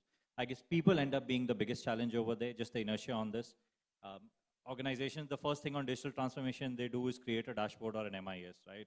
But how often is the management conducting business reviews using that dashboard? The moment leadership starts doing that, everyone will start taking that dashboard seriously. So that bit of top management and change management is needed. It's a human factor. It takes a while to change. Great. Thank you, Rajiv and Rahul. I'm afraid with that, I have to wrap up this panel, but the good news is Rajiv, Sucheta and Rahul are all going to be around. Please feel free to walk up to them and ask whatever questions you want, and they'd be very happy to chat with you and answer your questions. With that, let's have a round of applause for our panelists. I think they've done a great job. Thank you. Thank you. Very enlightening and instructional indeed. वो लोग जो इस पूरे ecosystem को समझना चाहते हैं और कई क्वेरीज ऐसी जो थ्योरेटिकली कई सवालों में और जवाबों में लोग ढूंढना चाहते हैं, लेकिन ये जो हैंड्स ऑन एक्सपीरियंसेस हैं वो सुनते हैं आप और आपको ये पता चलता है कि एक्चुअली प्रैक्टिकली हैंड्स ऑन आपको करना क्या है उस समय जब आपके सामने ऐसी सिचुएशंस हो। तो ये कमाल का सेशन अभी हमने देखा और अब हम जिस पड़ाव की तरफ बढ़ रहे हैं वो और भी ज्यादा खास है। बिल्कुल खास है, लेकिन आगे बढ़ने से पहले मैं दिनेश जी ये जरूर कहना चाहूंगी कि appreciations can make a day and even change a life. So I would like to actually appreciate Sridharan ji for the wonderful session, because you know your willingness to put things into words is something really important which we really need to understand. So round of applause for everyone and thank you so much for your presence. And as Dinesh you said, the next set of awards are going to be announced. Before that, yeah. जी, और अभी आपने क्योंकि श्रीधरन जी का धन्यवाद किया, उन्होंने in fact हम लोगों की हौसला अफजाई भी की थी। अभी मुझको यहाँ नजर नहीं आ रहे हैं तो उनके लिए बहुत बहुत धन्यवाद। लेकिन साथ में सुचिता जी का, राजीव जी का और राहुल जी का बहुत धन्यवाद। That's why I said, you know, there's a willingness where people like them who have a wide, large experience, and when they come on the stage to share their experience through these words, it matters a lot. So round of applause again.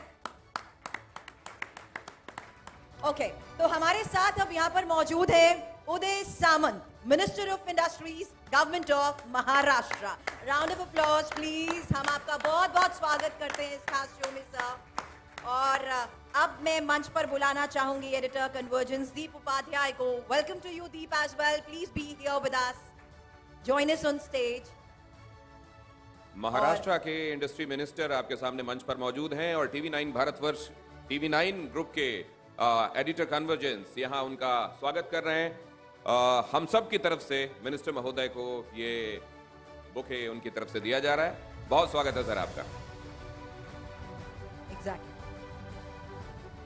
और महाराष्ट्र को देखिए हमेशा से ही industrial state के तौर पर भी अब जाना जाता है। इंडस्ट्रियल स्टेट की जहां तक मैं बात कर रही हूं, ऐसे में मिड मार्केट को लेकर अब राज्य सरकार किस तरीके से इनिशिएटिव्स ले रही है, मंच पर हमारे साथ खास मेहमान हैं, तो ये जानना भी बहुत जरूरी हो जाता है।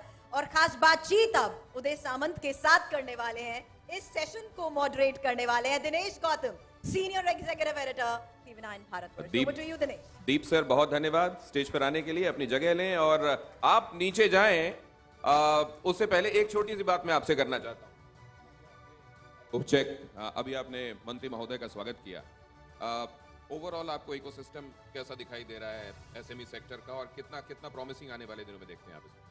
हम तो महाराष्ट्र में आए हैं, महाराष्ट्र जमीन है उद्योगों की, उद्योग यहीं से आगे बढ़े हैं, और यहाँ पर लोगों को देख कर लग रहा है कि एमएसएमई जिस तरह से आगे बढ़ रहे हैं, महाराष्ट्र इनके लिए एक बहुत बड़ी फर्टाइल लैंड आगे बनने वाली है। महाराष्ट्र, द मैग्नेटिक महाराष्ट्र, वो महाराष्ट्र जो अपने आप में एक चुंबक की तरह काम करता है निवेश को आकर्षित करने के लिहाज से, और इस पूरे इकोसिस्टम को बूस्ट करने के लिहाज से। आप जानते हैं देश की राजनीतिक राजधानी अगर दिल्ली है, तो आर्थिक राजधानी मुंबई को इसलिए कहा जाता है क्योंकि ये ग्रोथ का इंजन है, ग्रोथ के लिए पावर हाउस है। अब मैं जरा एक और माइक आमंत्रित करना चाहता हूं प्लीज मंत्री महोदय के लिए, और उसके बाद उनसे मैं समझना चाहूंगा कि क्या क्या खास विजन है उनका इस पूरे सिस्टम को आगे ले जाने के लिए। कौन सी वो बातें हैं जिनको खास तौर से आइडेंटिफाई किया गया है इंडस्ट्रीज को आगे बढ़ाने के लिए, और तब जबकि अब पूरी दुनिया में इस बात की होड़ है कि कौन किससे आगे निकलता है। इस दुनिया में हमारी पहचान ऑफिस ऑफ द वर्ल्ड के तौर पर है। हमारी जो इंफॉर्मेशन टेक्नोलॉजी की इंडस्ट्री है वो जिस तरीके से ग्रो कर रही है, हमारी वो विशिष्ट पहचान तो है, लेकिन जब तक मैन्युफैक्चरिंग हब के तौर पर हम अपनी पहचान को और मजबूत नहीं करते, तब तक गुंजाइश है। इस गुंजाइश को कैसे पूरा किया जाएगा? मैग्नेटिक महाराष्ट्र और उसके इंडस्ट्री मिनिस्टर, बहुत स्वागत है सर आपका। और सबसे पहले तो मैं ये जानना चाहता हूं कि ये जो इनिशिएटिव एसएपी ने और टीवी 9 भारतवर्ष ने लिया है, उद्यमियों को पहचानने का, उनके काम को सराहने का, सराखों पर लेने का और उसको खिताब से नवाजने का, इसको आप कैसे देखते हैं? एक तो पहले मैं आपको धन्यवाद देता हूं कि इतना बड़ा प्लेटफॉर्म महाराष्ट्र के इंडस्ट्री मिनिस्टर को अपने मन में जो बात है वो कहने के लिए दिया है, इसके लिए मैं आपको धन्यवाद देता हूं। एक तो महाराष्ट्र, आपने बताया कि महाराष्ट्र एक इंडस्ट्रियल ग्रोथ करने वाला एक बहुत बड़ा स्टेट है, और अभी जो कोई बात चल रही है, राजनीति चल रही है, उसमें मैं नहीं जाने वाला हूँ, लेकिन जो महाराष्ट्र का एक पोटेंशियल है इंडस्ट्री का, वो बढ़ाने के लिए हम पूरी तरह से काम कर रहे हैं। कल भी हम दिल्ली में थे, दिल्ली में एक इंटरनेशनल जो व्यापार मेला था, उसमें मैं इंडस्ट्री मिनिस्टर करके गया था, और एक ही हमारी इच्छा है, एक ही हमारा ध्यान उसके ऊपर है कि इंडस्ट्री ने महाराष्ट्र में आना चाहिए। वो जो आईटी इंडस्ट्री रहे या ऑटोमोबाइल सेक्टर की रहे, या अभी तो हाइड्रोजन पॉलिसी भी हम ला रहे हैं, इलेक्ट्रिकल व्हीकल पॉलिसी हमने आगे लेके चल रहे हैं, लेकिन इनके सबका एक ही जो अट्रैक्शन रहता है कि जिस स्टेट में हम जाते हैं वहाँ हमको रेड कारपेट कैसे मिलने वाला है। तो इस माध्यम से मैं बताने वाला हूँ कि जो पहले होता था कि अदर स्टेट की पॉलिसी क्या है, ये पॉलिसी क्या है, वो पॉलिसी क्या है, वो हम टेबल पे रखते थे और हम बताते थे कि इसके आगे जाके हम कुछ देने वाले हैं। तो हमने थोड़ा अभी इसमें चेंज किया है कि जो अदर स्टेट देने वाला है उससे ज़्यादा हम देंगे, और ये श्योरिटी हम इंडस्ट्री वाले को दे रहे हैं। और इसके लिए जो रेड कारपेट का कहना है कि रेड कारपेट कैसा चाहिए, उनका इंसेंटिव कैसा चाहिए, वाटर में उनको क्या कंसेशन चाहिए, लैंड में क्या कंसेशन चाहिए, इलेक्ट्रिसिटी में क्या कंसेशन चाहिए, ये सब देने के लिए महाराष्ट्र तैयार है। और इस कार्यक्रम के माध्यम से मैं सब उद्योजकों को, इंडस्ट्रियलिस्ट को महाराष्ट्र में आने का निमंत्रण देता हूँ। जो कुछ आपको महाराष्ट्र में चाहिए, अच्छी तरह से चाहिए, जो कुछ बेनिफिट्स चाहिए आपको, हम महाराष्ट्र स्टेट देने वाला है। इसलिए इस कार्यक्रम से हम पहले निमंत्रण देते हैं, और जो कुछ आपको चाहिए वो हम देने के लिए तैयार हैं। और आप क्योंकि इंडस्ट्री मिनिस्टर हैं, एक बात मैं ज़रूर समझना चाहता हूं कि महाराष्ट्र हमेशा से जाना गया है इंडस्ट्रीज को प्रॉस्पर होने के लिए कंड्यूसिव एटमॉस्फेयर देने वाला एक स्टेट। तो इसकी पहचान आने वाले दिनों में मिनिस्टर महोदय कैसे देखते हैं? इंडस्ट्रीज के लिए पहचान के मामले में ये अब आगे सास भी कभी बहू थी के तौर पर जाना जाएगा, या जाना जाएगा नया 9 दिन पुराना 100 दिन? हर एक स्टेट अपनी तरफ इन्वेस्टमेंट खींचना चाहता है और महाराष्ट्र सबसे आगे दौड़ता रहा है। आने वाला वक्त महाराष्ट्र के हिसाब से आप कैसा देखते हैं? इसीलिए मैंने अभी बात की कि जो जो कुछ इंडस्ट्री को चाहिए वो हम देने के लिए तैयार हैं। अभी देखो, हम एक 10-15 दिन पहले हमने एक यूएसए के जो इंडस्ट्रियलिस्ट आए थे उनसे हमने बात की। उन्होंने हमको कहा कि देश में सेंट्रल गवर्नमेंट में हाइड्रोजन पॉलिसी डिफाइन हो गई है, लेकिन महाराष्ट्र में नहीं है, देश के अदर स्टेट में नहीं है। तो हमने डायरेक्टली उसी दिन डिक्लेयर कर दिया कि हम भी हाइड्रोजन पॉलिसी लेके आ रहे हैं। हाइड्रोजन स्कूटर रहेंगे, हाइड्रोजन बसेस रहेंगे, हाइड्रोजन ट्रक्स रहेंगे, हाइड्रोजन के बोट रहेंगे। ये सब मैन्युफैक्चरिंग यहाँ महाराष्ट्र में होगा और इसके लिए जो जो कुछ देना चाहिए हम देंगे। ये कमिटमेंट जो हम करते हैं वो सही होना चाहिए, वो कमिटमेंट उनके पास जाना चाहिए और बाद में ही इंडस्ट्रियलिस्ट जो है उनको पता चला कि कौन सा स्टेट क्या देने वाला है। तो मैं ये आपकी तरफ से ये मंच पे कहना चाहता हूँ कि अदर स्टेट क्या देने वाले हैं, कैसे देने वाले हैं, ये तो मेरे को पता नहीं, लेकिन जो कुछ वो देने वाले हैं उससे बढ़िया महाराष्ट्र देगा, ये हमारी कमिटमेंट है।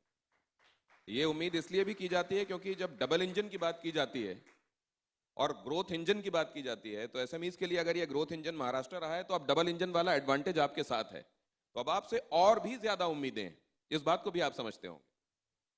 नहीं, अभी ऐसा कहा जाता था कि महाराष्ट्र गवर्नमेंट ऑटो रिक्शा का भी है, डबल इंजन का भी है, अभी तो डबल इंजन का है, पहले ऑटो रिक्शा का था। ऐसा सब चल रहा है, लेकिन ये डबल इंजन का फायदा ये महाराष्ट्र स्टेट और जो सेंट्रल मिनिस्ट्री है, अगर ये एक साथ रहेंगी ना तो अच्छा इंडस्ट्री के लिए भी अच्छा रहेगा।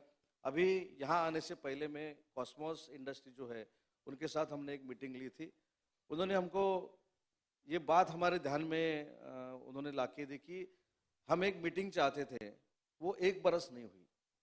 मैंने अभी पिछले संवाद में सुना कि जो कुछ करना है वो जल्द करना चाहिए, टाइम बाउंड करना चाहिए। जो इंडस्ट्रियलिस्ट हमारे पास आता है वो ऐसा नहीं है कि उसको दूसरी जगह कहाँ जाना नहीं है इसलिए वहाँ आता है, उसको ऐसा लगता है कि महाराष्ट्र में अच्छी लैंड मिलेगी, अच्छा कोऑपरेशन मिलेगा, अच्छा बर्ताव उनके साथ होगा, उनका जो कुछ इंसेंटिव का जो मीटिंग्स रहता है वो 3 महीने के बाद रहते हैं, 6 महीने के बाद रहते हैं, वो जल्द से जल्द होगा। एक थोड़ी देर पहले जो मीटिंग हमारी हो गई उसमें मेरे को पता ऐसा चला कि 1-1, 1.5 बरस अगर हम कैबिनेट सब कमेटी का मीटिंग नहीं कर रहे हैं तो हम इंडस्ट्री वालों को कैसा बेनिफिट देंगे। तो मैंने सुना यहाँ जब आने के बाद कि जो कुछ करना है इंडस्ट्री मिनिस्ट्री ने या गवर्नमेंट ने वो जल्द करना चाहिए। मेरा तो कहना ऐसा है कि हमारे पास एक मैत्री करके हमने एक जो वन विंडो सिस्टम हम बोलते हैं वो कैसा करना चाहिए हमने एक आइडेंटिफाई किया है, लेकिन उसमें भी अगर 1 बरस 1.5 बरस लग रहा है तो मेरे ख्याल से जो इंडस्ट्री आने वाली है वो स्टेट में नहीं आएगी। इसलिए इंडस्ट्रियलिस्ट का जो कहना है कि जल्द से जल्द उनको परमिशन मिलनी चाहिए और वन विंडो सिस्टम चाहिए, यही हम करने वाले हैं और ये मेरे ख्याल से जल्द हम करेंगे। और इंडस्ट्रियलिस्ट जो हमारे यहाँ आना चाहते हैं उनको जो परमिशन चाहिए वो जल्द से जल्द हम देंगे। एक बात बड़ी धरातल वाली बात आपसे मैं पूछ रहा हूँ। देखिए, पॉलिटिक्स अपने आप में एक बड़ा एंगेजिंग मामला है, उसके साथ अब आपको राजकाज चलाना है, एक पर्टिकुलर डिपार्टमेंट देखना है, ब्यूरोक्रेसी का अपना एक सेट पैटर्न होता है चीज़ों को देखने का। और कई बार तो आप ही लोगों से मैंने सुना है, तमाम नेता ये बताते हैं कि ब्यूरोक्रेसी ये समझती है जो हमको मालूम है वो बस गॉस्पेल ट्रुथ है और उसके अलावा कुछ और समझने सुनने की गुंजाइश नहीं है। ऐसे में ये जो क्विक ट्रांजिशंस हो रहे हैं, बहुत जल्दी जल्दी चेंजेस आ रहे हैं, चीज़ों में बहुत जल्दी अडॉप्ट करने की और आगे क्या करना है ये सोचने की ज़रूरत है, पॉलिसी बनाने की ज़रूरत है। इसमें इंडस्ट्री का फीडबैक आपको मिलता रहे और बहुत जल्दी आप उसको पॉलिसी में कहाँ क्या अकोमोडेट करना है उस तरीके से आप सुविधाएं दे पाएं। ये जो टाइम बाउंड देने की बात आप कर रहे हैं, ये कहने में आसान है लेकिन करने में भी आसान है या मुश्किल है? नहीं, करने में भी बहुत आसान है। आज सुबह एक हमारा जो एक चंद्रपुर और गढ़चिरौली जिला है, अभी ऐसा है कि स्टील इंडस्ट्री जो है वो कहाँ आनी चाहिए। तो पॉलिटिकल स्पीच में हम कहते हैं कि मेरा कॉन्स्टिट्यूंसी रत्नागिरी में है, रत्नागिरी में मैं स्टील प्रोजेक्ट लाऊंगा, ये ठीक है, ये राजनीति के लिए अच्छी बात है। लेकिन इंडस्ट्री, स्टील इंडस्ट्री है वो अगर गढ़चिरौली में आ जाए और चंद्रपुर में आ जाए तो उनका जो रॉ मटेरियल है वहीं से वहाँ मिल सकता है। तो 2-4 दिन पहले एक इंडस्ट्रियलिस्ट मेरे पास आए थे कि हमको 500 एकड़ जमीन चाहिए। तो उन्होंने मजाक से मेरे को पूछा कितना दिन लगेगा, 500 दिन लगेगा, 2 बरस लगेगा, 1 बरस लगेगा। तो स्पीड इतनी होनी चाहिए कि उनको परसों हमने बोला कि आप अर्जी कर दो, आज सुबह हमने मीटिंग ली और 500 एकड़ जगह स्टील इंडस्ट्री के लिए चंद्रपुर में उनको दे दी। मेरे ख्याल से इतना स्पीड अगर रहेगा तो इंडस्ट्री के जो लोग हैं वो सेटिस्फाई रहेंगे, उनको जो जो चाहिए वो हम जल्द दे सके तो उनका भी जो कोई टाइम टेबल रहता है वो भी अचीव हो सकता है।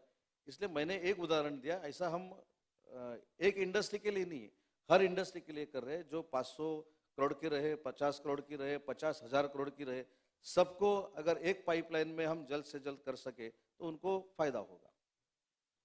तो उदय जी की अगुवाई में, उनकी लीडरशिप में ये जो डिपार्टमेंट है ये और ज़्यादा उदय के नए होराइजन्स पर पहुँचे और नए प्रतिमानों को स्थापित करे। इंडस्ट्रीज़ के मामले में उदय जी की अगुवाई में वैसा काम हो जो नज़ीर बने, ये उम्मीद हम करते हैं उदय जी, और ये शुभकामनाएं आपको देते हैं। लेकिन अभी आपको हमारे उद्यमियों को अपने हाथों से पुरस्कार देने, अवार्ड देने और उनका हौसला बढ़ाना है। तो आइए अब उस तरफ चलते हैं। Thank you so much, thank you so much Samant ji. अभी आपने सुना उदय जी को, उन्होंने बताया कि किस तरीके से महाराष्ट्र, जिसको हमेशा से एक उदाहरण माना गया है कि निवेश को कैसे आकर्षित करना है, इंडस्ट्री को कैसे, और मैं तब तक ये गुजारिश करूंगा कि प्लीज़ यहाँ पर इस जगह को क्लियर करें ताकि हमारे उद्यमी आएँ और उनको पुरस्कृत किया जा सके। तो इसको महाराष्ट्र को वो नज़ीर कैसे बनाए रखना है आने वाले दिनों में, बाकी स्टेट्स के लिए कैसे वो रोल मॉडल बना रहे, और अब प्रतिस्पर्धा है, होड़ है, हर जगह कट थ्रोट है, तो उसमें कैसे बने रहना है और सामने महाराष्ट्र को बनाए रखना है। उदय जी ने अभी इस बारे में प्रकाश डाला। बिल्कुल, बहुत बहुत शुक्रिया दिनेश इस खास बातचीत के लिए आपका भी। और इस बीच अब हम अनाउंस करने जा रहे हैं आज के हमारे सेकंड सेट ऑफ अवार्ड्स को, और इस सेट में हमने social impact champion of the year और best green initiative company of the year award के लिए कंपनीज को चुना है। और इस अवार्ड कैटेगरीज में वो कंपनीज शामिल हैं जो ह्यूमन वैल्यूज और खासकर एनवायरमेंट फ्रेंडली बिजनेस मॉडल को तैयार कर बाकी कंपनीज के लिए भी अब कैसे इंस्पिरेशन बन चुकी हैं। मैं रिक्वेस्ट करूंगी राहुल बहाटी, सीईओ एसएपी इंडिया, और दीप उपाध्याय, एक बार फिर से मैं आपसे चाहूंगी कि आप मंच पर हमें ज्वाइन करें। TV9 नेटवर्क से एडिटर कन्वर्जेंस के दीप उपाध्याय, आप प्लीज एक बार फिर से मंच पर जरूर आएं। और सेकंड सेट ऑफ अवार्ड्स की सेरेमनी के लिए उदय सामंत जी मंच पर हमारे साथ ही हैं। दीप, अगर आप मुझे सुन सकते हैं तो प्लीज आप हमें मंच पर ज्वाइन करें। दीप सर हैं क्या यहाँ पे? ओके, दीप जी TV9 ग्रुप के एडिटर कॉन्वर्जेंस, और आपके लिए, कई लोगों के लिए बड़ा नया शब्द होगा। हाँ। एडिटर कॉन्वर्जेंस क्या होते हैं?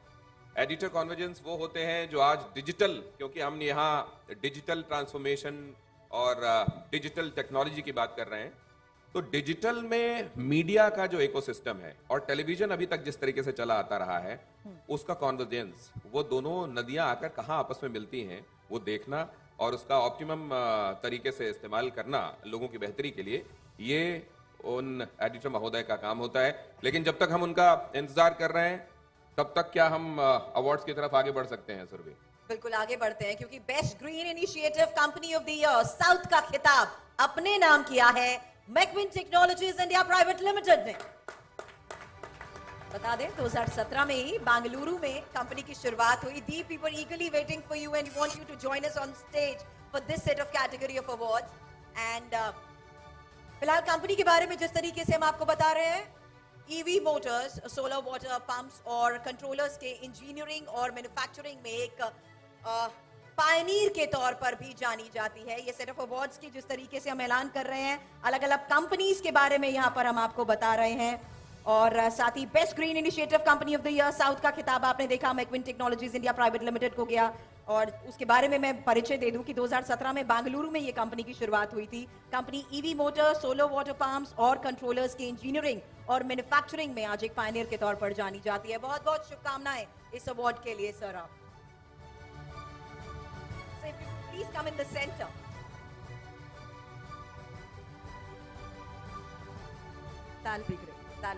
और आइए अब आगे बढ़ते हैं। Best green initiative company of the year west region, उसका अवार्ड जीता है रूबमिन ने।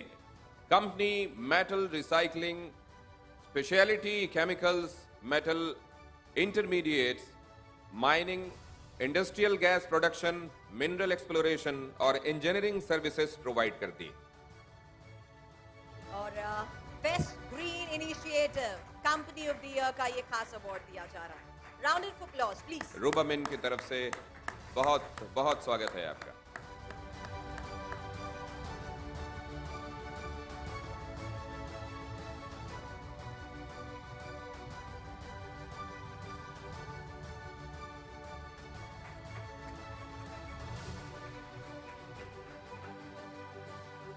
अगले अवार्ड की बात करते हैं क्योंकि best green initiative company of the year का अवार्ड अब जीता है चार्ज जोन ने.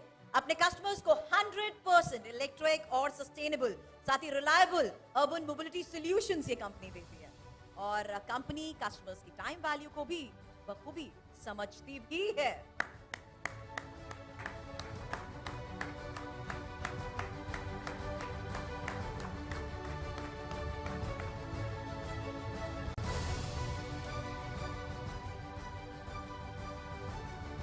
आपको ये खिताब बहुत मुबारक. और आइए अब अगले अवार्ड को अनाउंस करते हैं हम. Best green initiative company of the year south का खिताब अपने नाम किया है MB photovoltaic power private limited ने. कंपनी अपने इंसेप्शन के समय से इनोवेटिव सोलर सॉल्यूशन प्रोवाइड करा रही है. इंडिया, यूरोप, अफ्रीका और मिडिल ईस्ट में सब्सटेंशियल मार्केट शेयर के साथ ये company leading solar panel manufacturers में से एक बन चुकी है. कर्नाटका में एस्टेब्लिश्ड कई प्रोडक्शन यूनिट्स की मदद से ये इंडिया में अपने प्रोडक्ट्स की मैन्युफैक्चरिंग कर रहे हैं.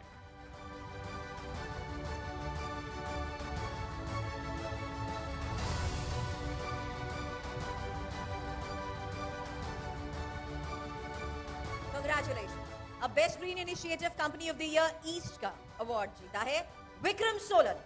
वर्ल्ड क्लास टेक्नोलॉजी और इनोवेशन के जरिए ये company reliable solar solutions provide कर रही है और आधुनिक सोच के जरिए ही कंपनी लोगों के बीच क्लाइमेट चेंज और सोलर इंडस्ट्री को लेकर जागरूकता भी बढ़ा रही है.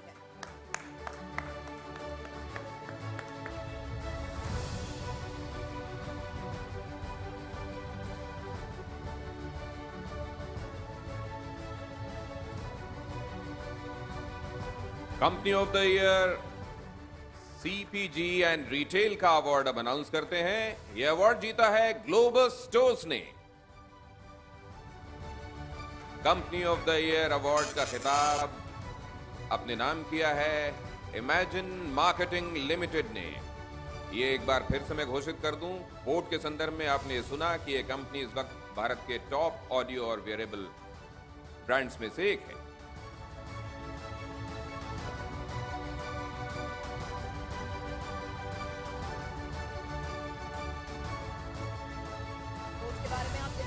एक बार फिर से यहाँ रिकैप दे दें किस तरीके से स्मार्ट इनिशिएटिव के जरिए ही ये company smart watch, wireless speaker, earphone, headphone, साथ ही स्टीरियोज के साथ साथ ईयरबड्स और इनके अलावा कई तरह के इलेक्ट्रॉनिक ऑडियो प्रोडक्ट्स भी बनाती है. कंपनी अपनी क्वालिटी प्रोडक्ट्स के लिए ही कस्टमर्स के बीच फेमस है.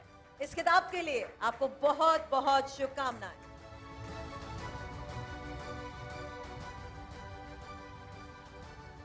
और इसी के साथ मंत्री महोदय का मैं बेहद आभार व्यक्त करता हूं कि उन्होंने अपने कीमती वक्त में से ये वक्त हमारे साथ साझा किया और हमारे उद्यमियों का हौसला बढ़ाया. बहुत धन्यवाद. बहुत खास है आज का ये मंच दिनेश और बहुत कुछ सीखने को भी मिल रहा है. इसलिए आगे बढ़ते हुए मैं ये जरूर कहना चाहूंगी कि जहां तक बात बिजनेस की आती है, बिजनेस बड़ा हो या छोटा, उसके एक्सपेंशन के लिए फाइनेंस की जरूरत जरूर पड़ती है. और बिजनेस की दुनिया में अगर कामयाब होना है, कामयाब होने के लिए वक्त पर इन्वेस्टमेंट साथ ही फंड्स मिलना भी बहुत जरूरी हो जाता है. और ऐसे में एसएमई सेक्टर पर ही नए तरीके से कैपिटल कैसे जुटाया जा सकता है, न्यू एज फाइनेंसिंग की यहाँ पर बात करें तो आखिर उसका फॉर्मूला है क्या, इन सभी पर हम बात करेंगे हमारे इस खास सेशन में. अगले सेशन की ओर हम आगे बढ़ रहे हैं. सेशन को मॉडरेट करने के लिए मैं मंच पर बुलाना चाहूंगी TV9 कन्नड़ के managing editor R Sridharan. It's so good to have you with us today. I would request you to please come and join again on stage बातचीत होनी है और फाइनेंसिंग की और बिजनेस की बातचीत होनी है, तो आई थिंक इस सेशन में हमें बहुत इंटरेस्टिंग तरीके से ये पता चल जाएगा दिनेश कि how important it is to invest on the correct time and how, और साथ में ये भी कि कैसे फंड्स जुटाए। आप कल्पना कर सकते हैं कि किसी चीज की शुरुआत बगैर मुद्रा के हो सकती है क्या? बिल्कुल। It all boils down to the money and funds. कैसे वो फंड्स जुटाए जाने हैं, फंड्स के लिए तमाम तरह की बातें अभी हमने सुना। मंत्री महोदय भी ये बताकर गए कि कैसे उद्यमियों को फंड्स की कमी ना हो, सरकार ने उसके लिए क्या इनिशिएटिव्स लिए हैं। क्या ये वाकई सब कुछ इतना स्मूथ है या आज भी वो समस्याएं अपनी जगह कायम हैं जिनको ये उद्यमी चाहते हैं कि जिनके लिए कुछ किया जाना चाहिए? क्या बहुत आसानी से उनको फंड अवेलेबल हो, ये इंश्योर किया जा रहा है? फंड्स की अवेलेबिलिटी तो इंश्योर कर दी जाए, लेकिन साथ में उसके बाद चैलेंजेस उनके लिए भी होते हैं जो फंड्स की अवेलेबिलिटी इंश्योर कराते हैं। मसलन ये कि वो उद्यम फले फूले बढ़े और जिन्होंने मदद की है तब फंड्स के जरिए उन उद्यमियों की, उनको उसके लिए न सिर्फ उनका मूल उनको वापस मिले, बल्कि उसके साथ वो प्रोत्साहन भी उनको वापस मिले जिसके जरिए वो और लोगों की मदद कर सकें। ये जो चेन है, ये जो एक इकोसिस्टम है, ये कैसे काम कर रहा है, अब आगे सेशन में हम ये समझने की कोशिश करेंगे। मैं आगे बढ़ने से पहले मंच पर एक बार फिर से श्रीधरन के साथ खास मेहमान को बुलाने से पहले दिनेश ये जरूर चाहूंगी कि it's such a delight to stand and address you all here, but Dinesh 3 साल से आप इस मंच के साथ जुड़े रहे हैं, मुझे तो पहली बार मौका मिला है। I think you might have learned a lot through these entrepreneurs who are present here and through all the business leaders who have actually joined us here on such a platform where they are sharing their views, putting it through words, and I think it's actually a delight, seriously, to stand and address here, but I think a great learning also from this stage. ये बिल्कुल सही बात है। ये देखने को मिलता है और सीखने को मिलता है कि आप एक नपा तुला जोखिम कैसे ले सकते हैं जो उद्यमी लेते हैं। ये आसान नहीं होता है। जब आप अपने कदम आगे बढ़ा रहे होते हैं तो हमारे समाज में एक रवायत है, ये अनफॉर्चुनेट है लेकिन है, कि आपको उत्साहित करने वाले लोग कम मिलते हैं और ये बताने के लिए कि ये क्यों नहीं होगा और इसमें दुश्वारियां क्या हैं, क्यों आपको रुक जाना चाहिए, आगे नहीं बढ़ना चाहिए, उनकी तादाद दुर्भाग्य से ज्यादा होती है। तो आपको प्रोत्साहित करने वाले लोग कम होते हैं और ये बताने वाले कि आगे मत जाना, बहुत सारे जोखिम हैं, खतरे हैं और तो हो सकता है तुम्हारे लिए परेशानी का सबब बन जाएं, ऐसे ही ठीक है। स्टेटस को में भरोसा करने वाले लोग ज्यादा हैं और जोखिम लेकर कदम आगे बढ़ाकर और दुनिया में ये साबित करने वाले कि कोशिश करने वालों की कभी हार नहीं होती, लहरों से डरकर नौका पार नहीं होती, ये बताने वाले लोग कम होते हैं। लेकिन वो लोग जो अपने अंदर ये अलख जगा कर चलते हैं कि मैंने जो सोचा है, मेरा जिसमें कन्विक्शन है और मेरा जो भरोसा है, मेरी तैयारी बेहतर है, मेरा होमवर्क पूरा है और मैं आगे वो करूंगा जो 4 और लोगों के लिए मिसाल बनेगा, ऐसा जो लोग सोचते हैं, आज उनमें से ज्यादातर यहां हमारे साथ मौजूद हैं जिनको हम सम्मानित कर रहे हैं। उनको सम्मान दूसरे तमाम बहुत सारे लोगों के लिए प्रेरणा का काम होता है, इसलिए उनके लिए एक बार फिर से हम लोग यहां मंच से तालियां बजाते हैं। Well, Dinesh, I'm a Delhiite, a full-fledged Delhiite, but in Mumbai today, with all the business leaders, and being a journalist, I'm really very inquisitive to know what to do, how to do, and when to do this when it comes to money. And Dinesh, if backstage you're not going to share your experience with me anymore, I'm not going to spare you. We are really going to have a big round of a question-answer session now to understand what is to be done and how. Whereas, I think now we are ready for the next session. And if Mr. Sridharan is here, then we can pursue ahead.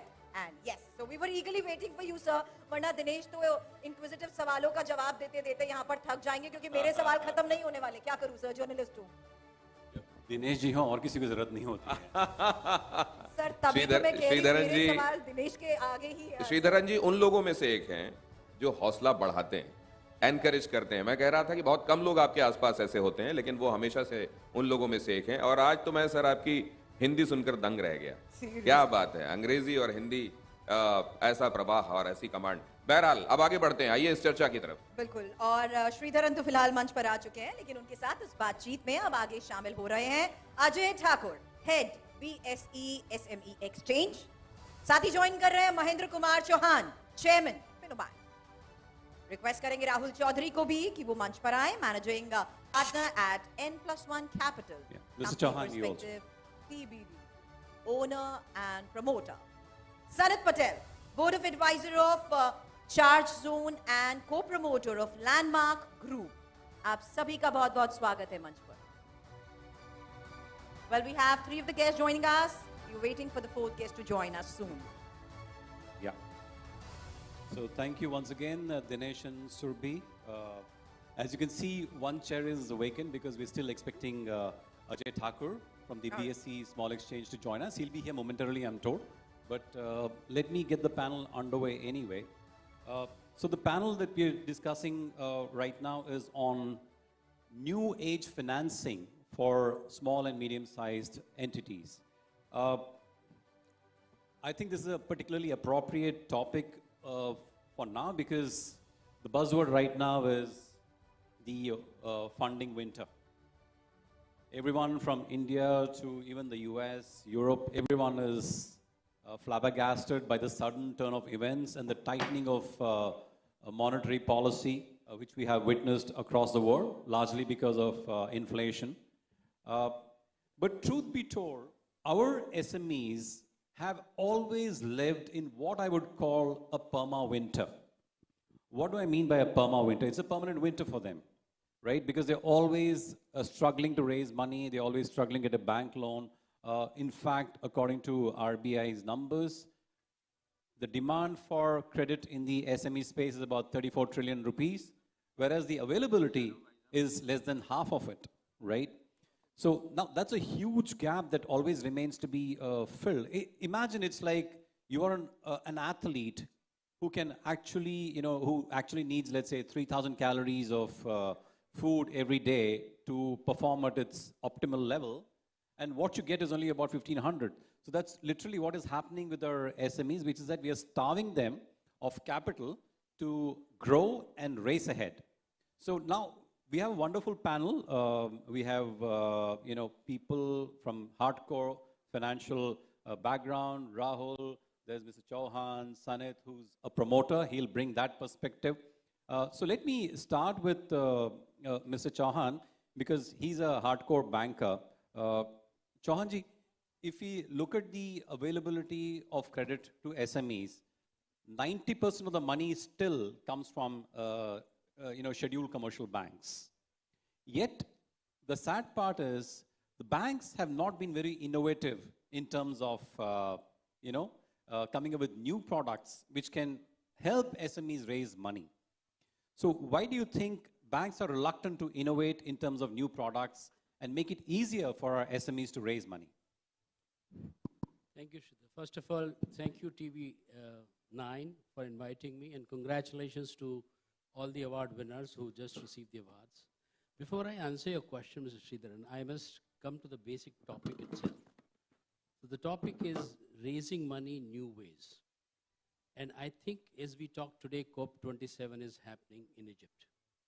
And one of the new ways of becoming a sustainable business is reducing your carbon footprints and becoming a not only environment friendly, but also socially responsible organization.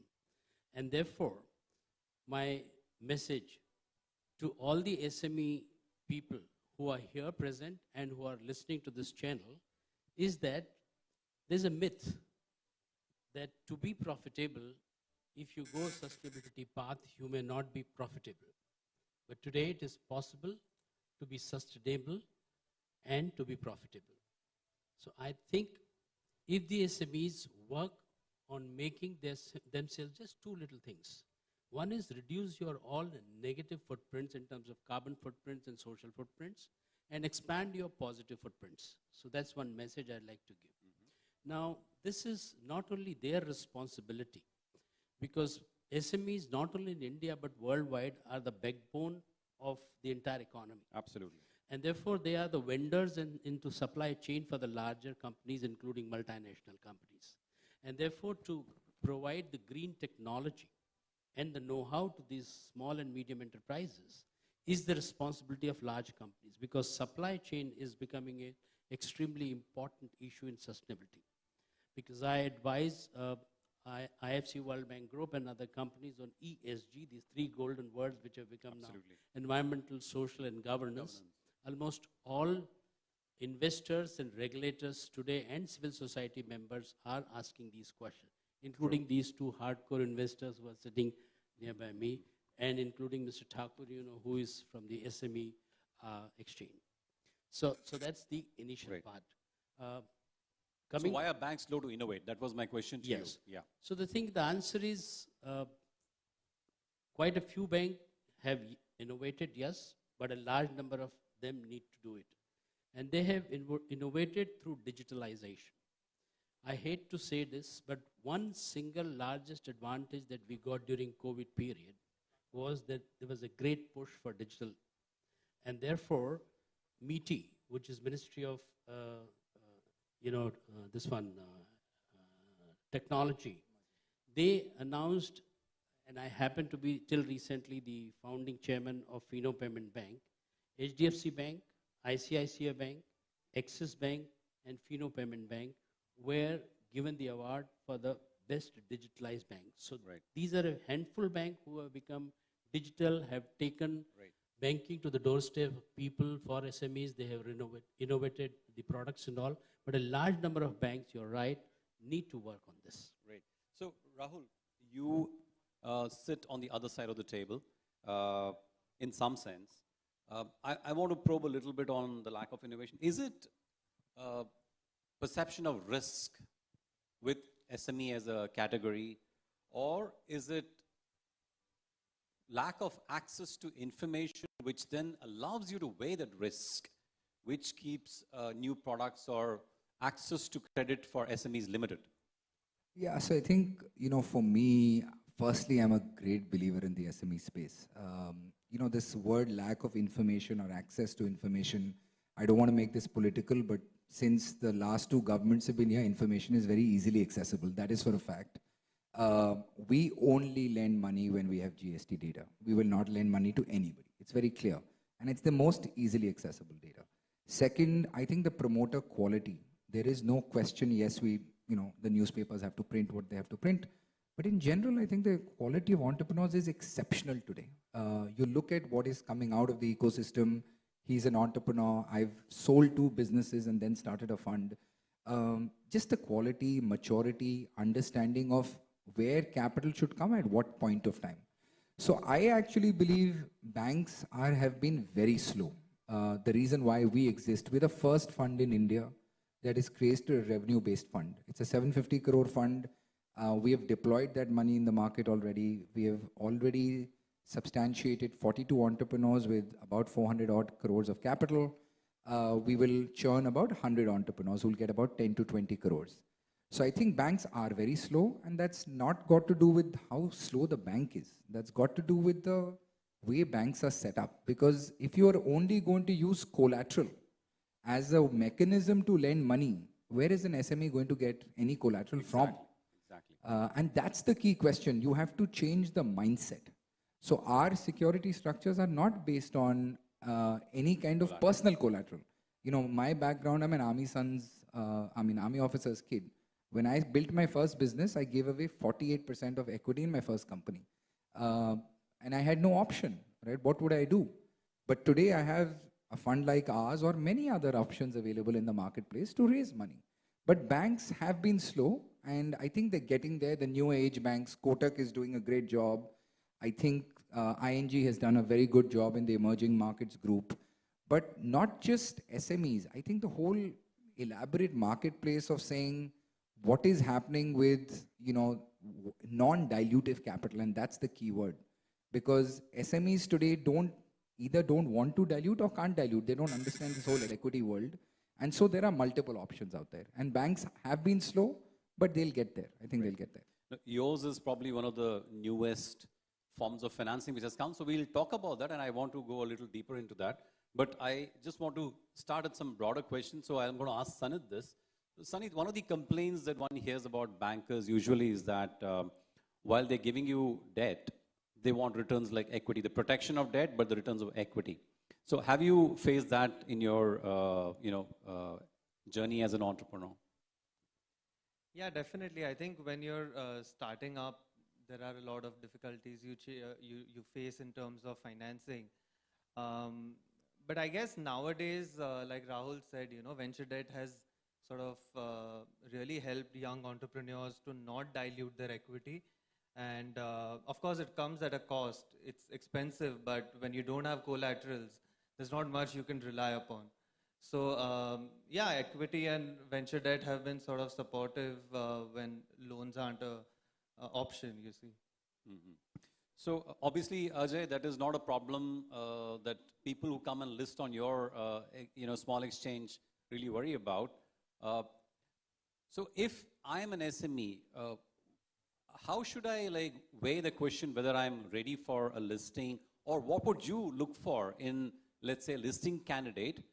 We'll talk about the other problems of why the SME exchange is not as vibrant as it could be in terms of the volumes and participation of investors. But broadly, what would you look for in an ideal candidate who can list on a BSE exchange? So we have made the SME platform very simple since the day of inception. What we say that any SME which is in existence for last 3 years with 1 year of operating profit in the preceding 3 years with net tangible asset of 1.5 crores and positive net worth can get listed on the SME platform of the stock exchange. We have seen last 10 years, we have seen company as small as having a turnover of 5 crores with a high turnover of 600 crores getting listed on the SME platform. But the basic question what arises is that, is the SME lack the skill sets? Of course not. The basic problem with the SME is what I have found, because in last 10.5 years, I have met almost 37,000 SME promoters across the country, done more than 2,500 to 2,600 seminars. I found that the financial literacy is very less, especially related to equity market. Recently, SEBI has done a survey and found that only 5% population understand the financial, jargons and all those things. The second very basic fact is that does our promoters understand how to get funds? Rather, talking about that banks are not giving funds or microfinance companies are not giving funds and all those things. We must need to understand that banks are not owner of the funds. They are the trustee of the funds. They have to secure the funds. So we have to handhold the macro, small and medium companies. We have to ensure that we have to that take it from the informal sector to formal sector. They should have proper financial structure. They should have proper financial statements. They should have proper cash flow. And we can give them the finance at affordable cost.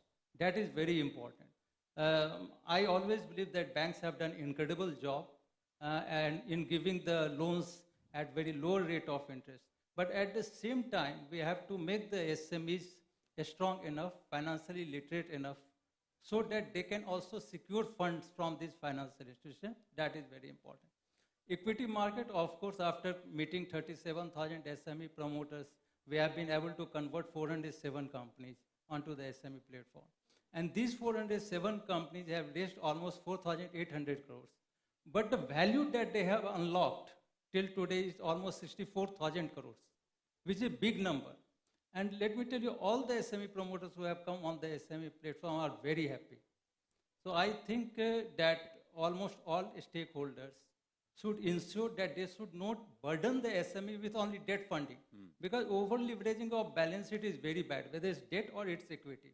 So we need to create a balance sheet, not an imbalance sheet. Right. The 37,000 SMEs whom I have met, let me tell you, in most of the cases, I found that the turnover varies from 10 crores to 700 crores, where the profit in 95% companies are in the range of 5 lakh rupees to 2.5 crores.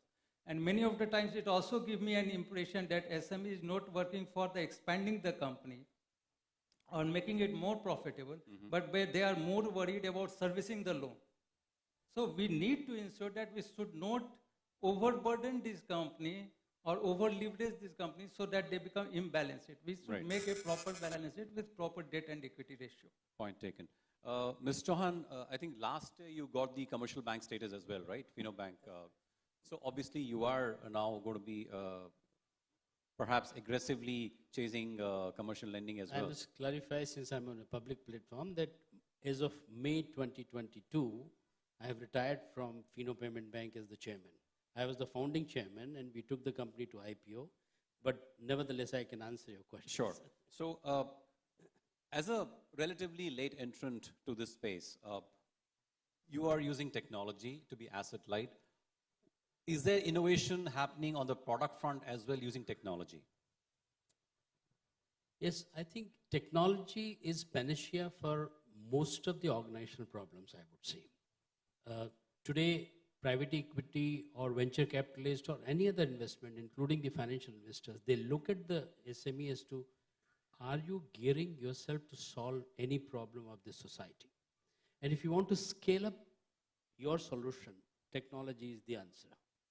And therefore, innovation, again, to quote late C.K. Prahlad, that sustainability is the mother lode of innovation. I'll come back to this because today, Sustainable Development Goal, climate action, these are the 17 sustainable goals are becoming extremely important.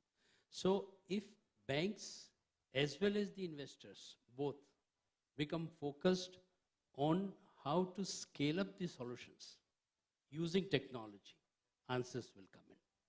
But let me also touch upon a little bit another point here.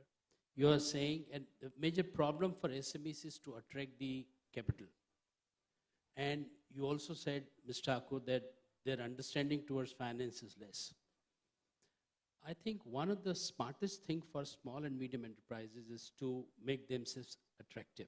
And how can they do it? Is by constructing their board. And board, I don't mean the legal board, because it's very difficult for them to attract board of directors because of the legal issues. The board of advisors.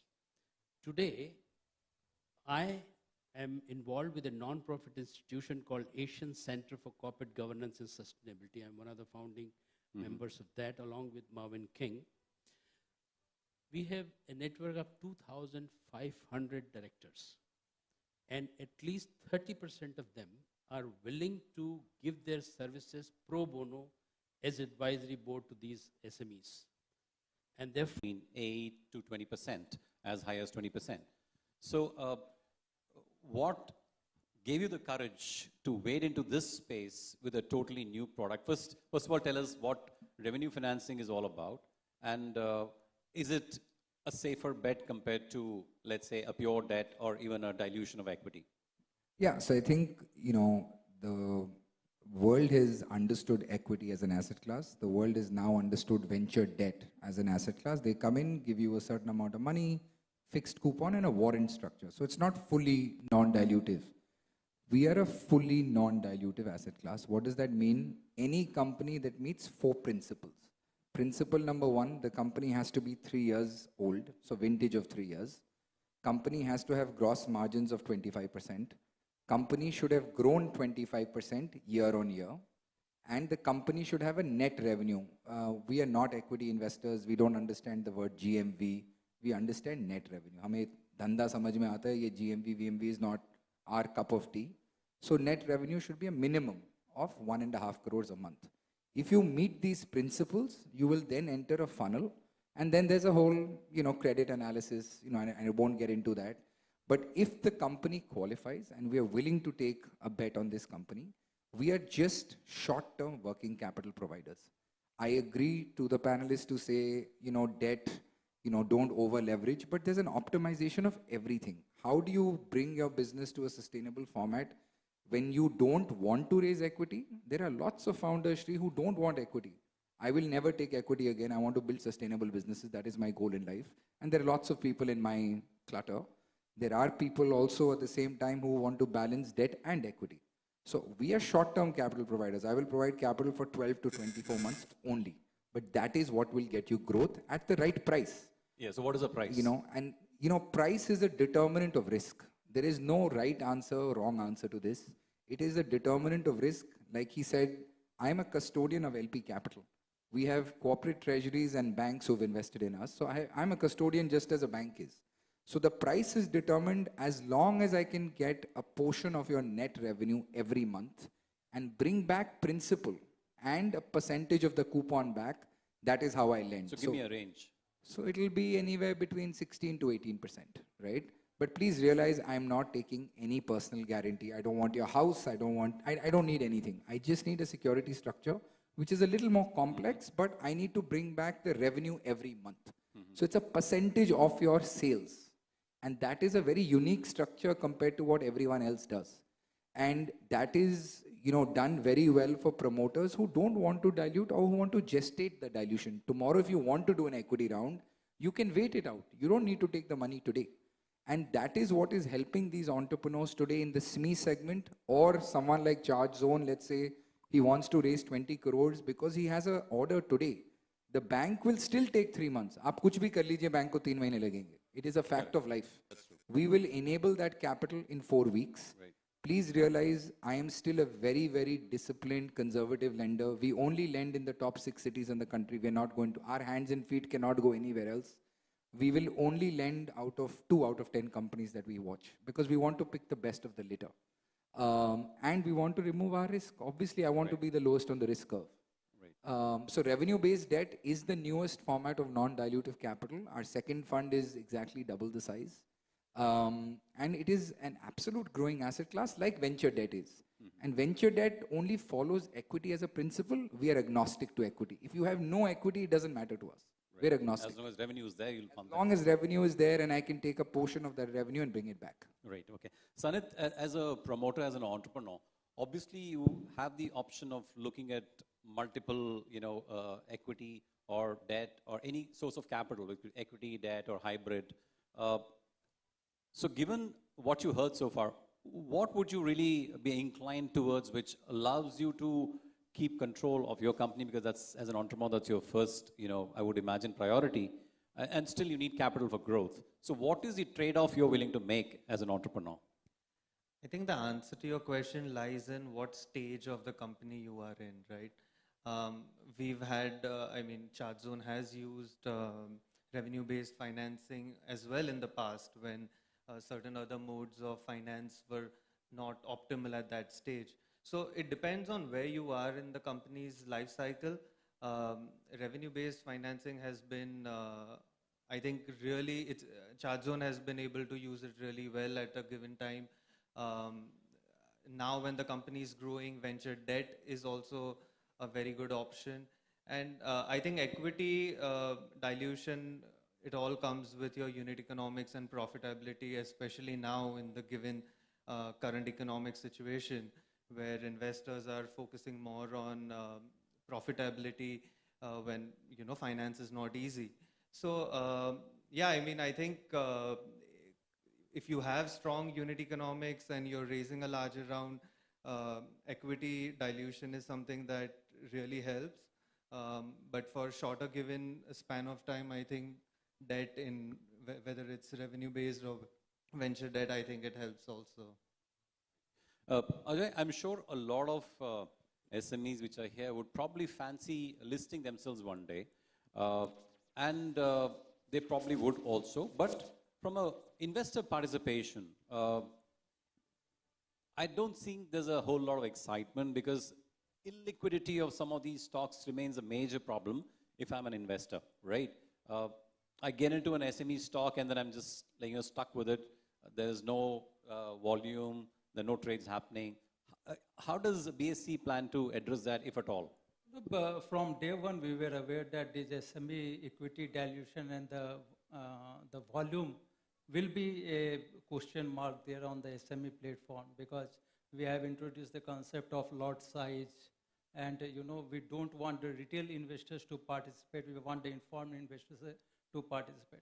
One thing I always tell from various platforms that a stock market is the safest place for the promoters and riskiest place for the investors. So SME platform is, of course, is very risky because here you don't have the investors who are behind you and telling you that year on year you give me 15, 20 or 25% return. It's the risk that they are taking on your company. If you are performing better, if your profit is going up, they are not asking you to share the profit. They are ultimately making the returns on the capital appreciation that is happening. So that's why it's a very risky platform, and that's why we want that the retail investors should not participate. In fact, involved investors or the investors having deep pockets should invest in the capital market. As far as the liquidity question is concerned, we have already introduced the concept of market making. So market makers are there who provide two-way quotes. So if the buyer wants to buy the shares and there is no other investor to sell those shares, they can buy from the market maker. And at the same time, if they want to sell or take an exit, no one is there, then the maker is there to buy those shares. So that mechanism is there. Not only that, we have also provided a graduation from SME platform to the main board of the stock exchange. So if you are listed on the SME platform for 2 years, and after that, if your market capitalization has crossed 25 crores, and your post-issue paid-up capital has crossed 10 crores, then with 2/3 non-promoters approval, you can migrate to the main board where the liquidity starts increasing. So SME platform per se is a platform of wealth creation. It's not a trading platform. At no single point of time we have said that SME platform is a trading platform. It's like maturing the SME promoters. Therefore, we have reduced the compliances here in comparison to main board of the stock exchange. And slowly, we want the SME promoters to be more compliant, more transparent, more creditable, and so that larger investors start participating. That's an important point. And on that note, I want to ask Mr. Chauhan a question because the issue of delay, the turnaround time on loans came up in our discussion. So as a banker, what would you tell the SME promoters here? What should they be doing so that they can speed up the process at their end, which again, to my mind, would be, again, digitization, more use of technology, greater transparency. What would you tell them? I think most important thing is working capital management. The biggest issue with this SMEs is which is where they go, they're topsy-turvy or thrown out of the gear, is because their working capital management, there's a mismanagement. Not that it is intentionally mismanagement, but it's because of certain unawareness. Therefore, the finance management has to be very, very tightly controlled. Cash flows have to be very, very tightly controlled. So focus on that. If you don't have in-house capability to do that, hire consultants. They will pay for themselves. Don't think they are costly. And that's the mantra I can give it to them. See, one thing, let me also emphasize on this, that Reserve Bank of India has recently come out with a report whereby they have categorically said the listed SMEs have performed better than the unlisted companies. So you can understand what I am, focusing on. That unless until you take the help of both debt and equity, and let me tell you, when you are raising the equity funding, it can take care of both CapEx and OpEx. It's not like that you are not going to use it for working capital, or you can't use it for expansion, or you can't use for reducing the debt. It's not like that. Second thing, today the market is matured enough, and it requires all sort of products. It requires short-term funding, long-term funding, bank funding, funding from microfinance company. So all sort of funding is required by the promoters, and I think this is the right time when the small and medium enterprises use these resources, use the service of the consultant, use both the debt, equity funding, and grow their business. Remaining in the shallow or in the well is not going to serve any purpose. Right. Okay. So I think the final question, Rahul, I want to ask you, SPAC or common pool companies, as they were known on, let's say the Canadian exchange, or SPAC as we call them in New York. Is there something like that possible for the SME space in India? Do you see that happening at some point? To my limited experience, no, but maybe he'll know more than that. I've not seen it. I've not heard too much yet, but maybe you're the better person to answer. So very quickly, Ajayji, is a common pool company or a special purpose acquisition vehicle model, could that come for the SME space sometime soon? See, we have to see what is the structure of the company. See, there is a problem with a special purpose vehicle company. The problem is that for each project that a special purpose vehicle is meant for, and after that purpose is completed, then it is stopped. Not a single investor or promoter will like to get associated with those type of companies. That after the project, there is no existence of that business. So yes, another thing can happen, that it can be a holding company on the top, and inside there will be various special purpose vehicle company, and that holding company can come with the IPO in the capital market. We have seen, Bajaj Holdings and other, there are few holding companies which are listed onto the exchange on the main board, and in fact, they have unlocked huge value for themselves. But see, just to your question, all the SPACs in Canada and the US, I'm sure you track it, you know what's going on. I don't think India needs that, and I'll say one thing, but there are some senior people who've been in this business longer than me. I think our regulators are just amazing people. Yes. SEBI and RBI, by far, Nowhere in the world do we have regulators like this. They beat you down to the last minute to get you to do your stuff. And that is commendable in our country. Absolutely commendable. Completely agree So I'll completely endorse what Rahul said. You know, our regulators are world class, and they may not be as vocal, but they're observing.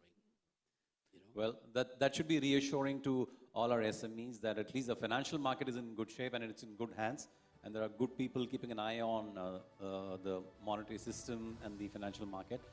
With that, let me thank the panelists for some wonderful insights they've given us and shared with us today. So gentlemen, thank you very much. And I'm sure you probably want to interact with some of the SMEs who are out there and share some of your thoughts, even in greater detail with them on how they can scale and raise money for growth. Thank you very much. Thank you, Shri. Thanks, Shri.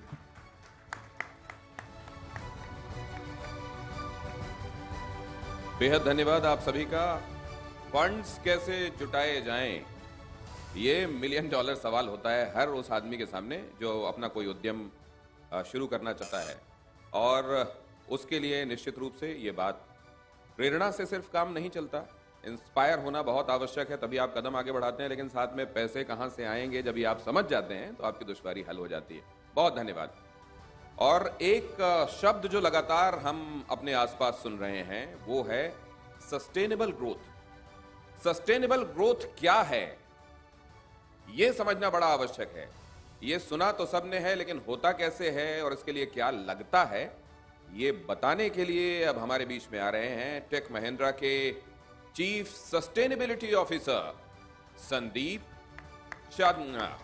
जानेंगे कि कैसे उनकी company green initiative के जरिए sustainable development पर जोर दे रही है।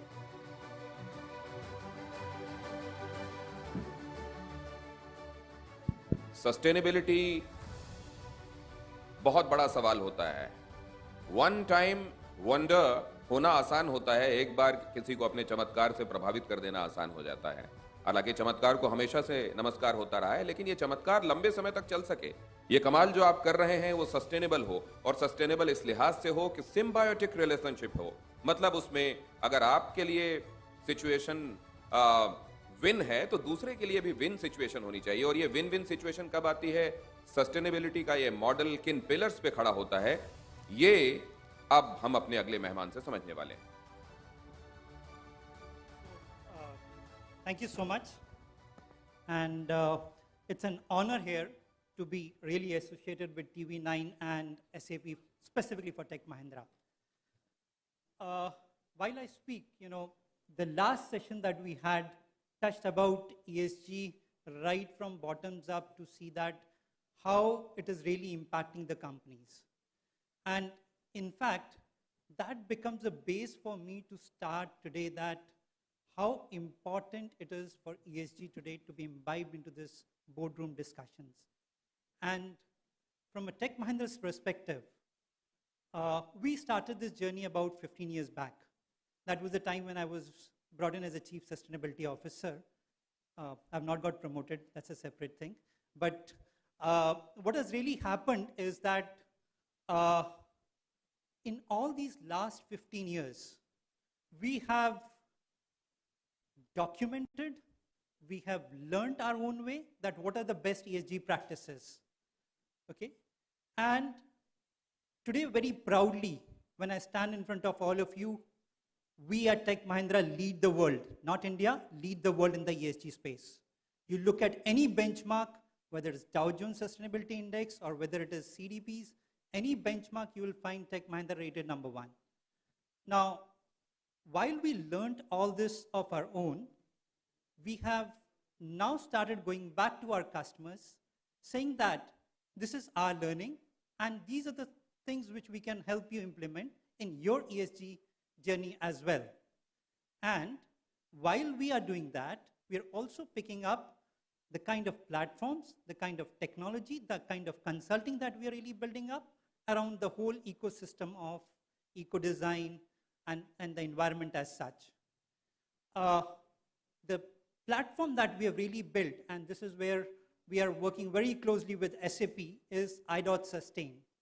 This i.Sustain is solving the basic problem of ESG. That is, how the data has to be captured, how the data has to be reported, how the data has to be analyzed, and how that data will also help you to take your decisions quickly. This will help you with scenario planning. This will help you with net zero data modeling. So from every perspective, this becomes a one-stop shop for any ESG problem that the world faces today. And this is what we are really working towards. There are a number of other things that we really spoke about today was how the risks are being mitigated. We just heard about the banks. How the green loans, and how are we really working in terms of green finance? One thing that is really missing out is the technology. And that's a place where SAP and us are working together. Thank you so much. Thank you so much. Sustainability.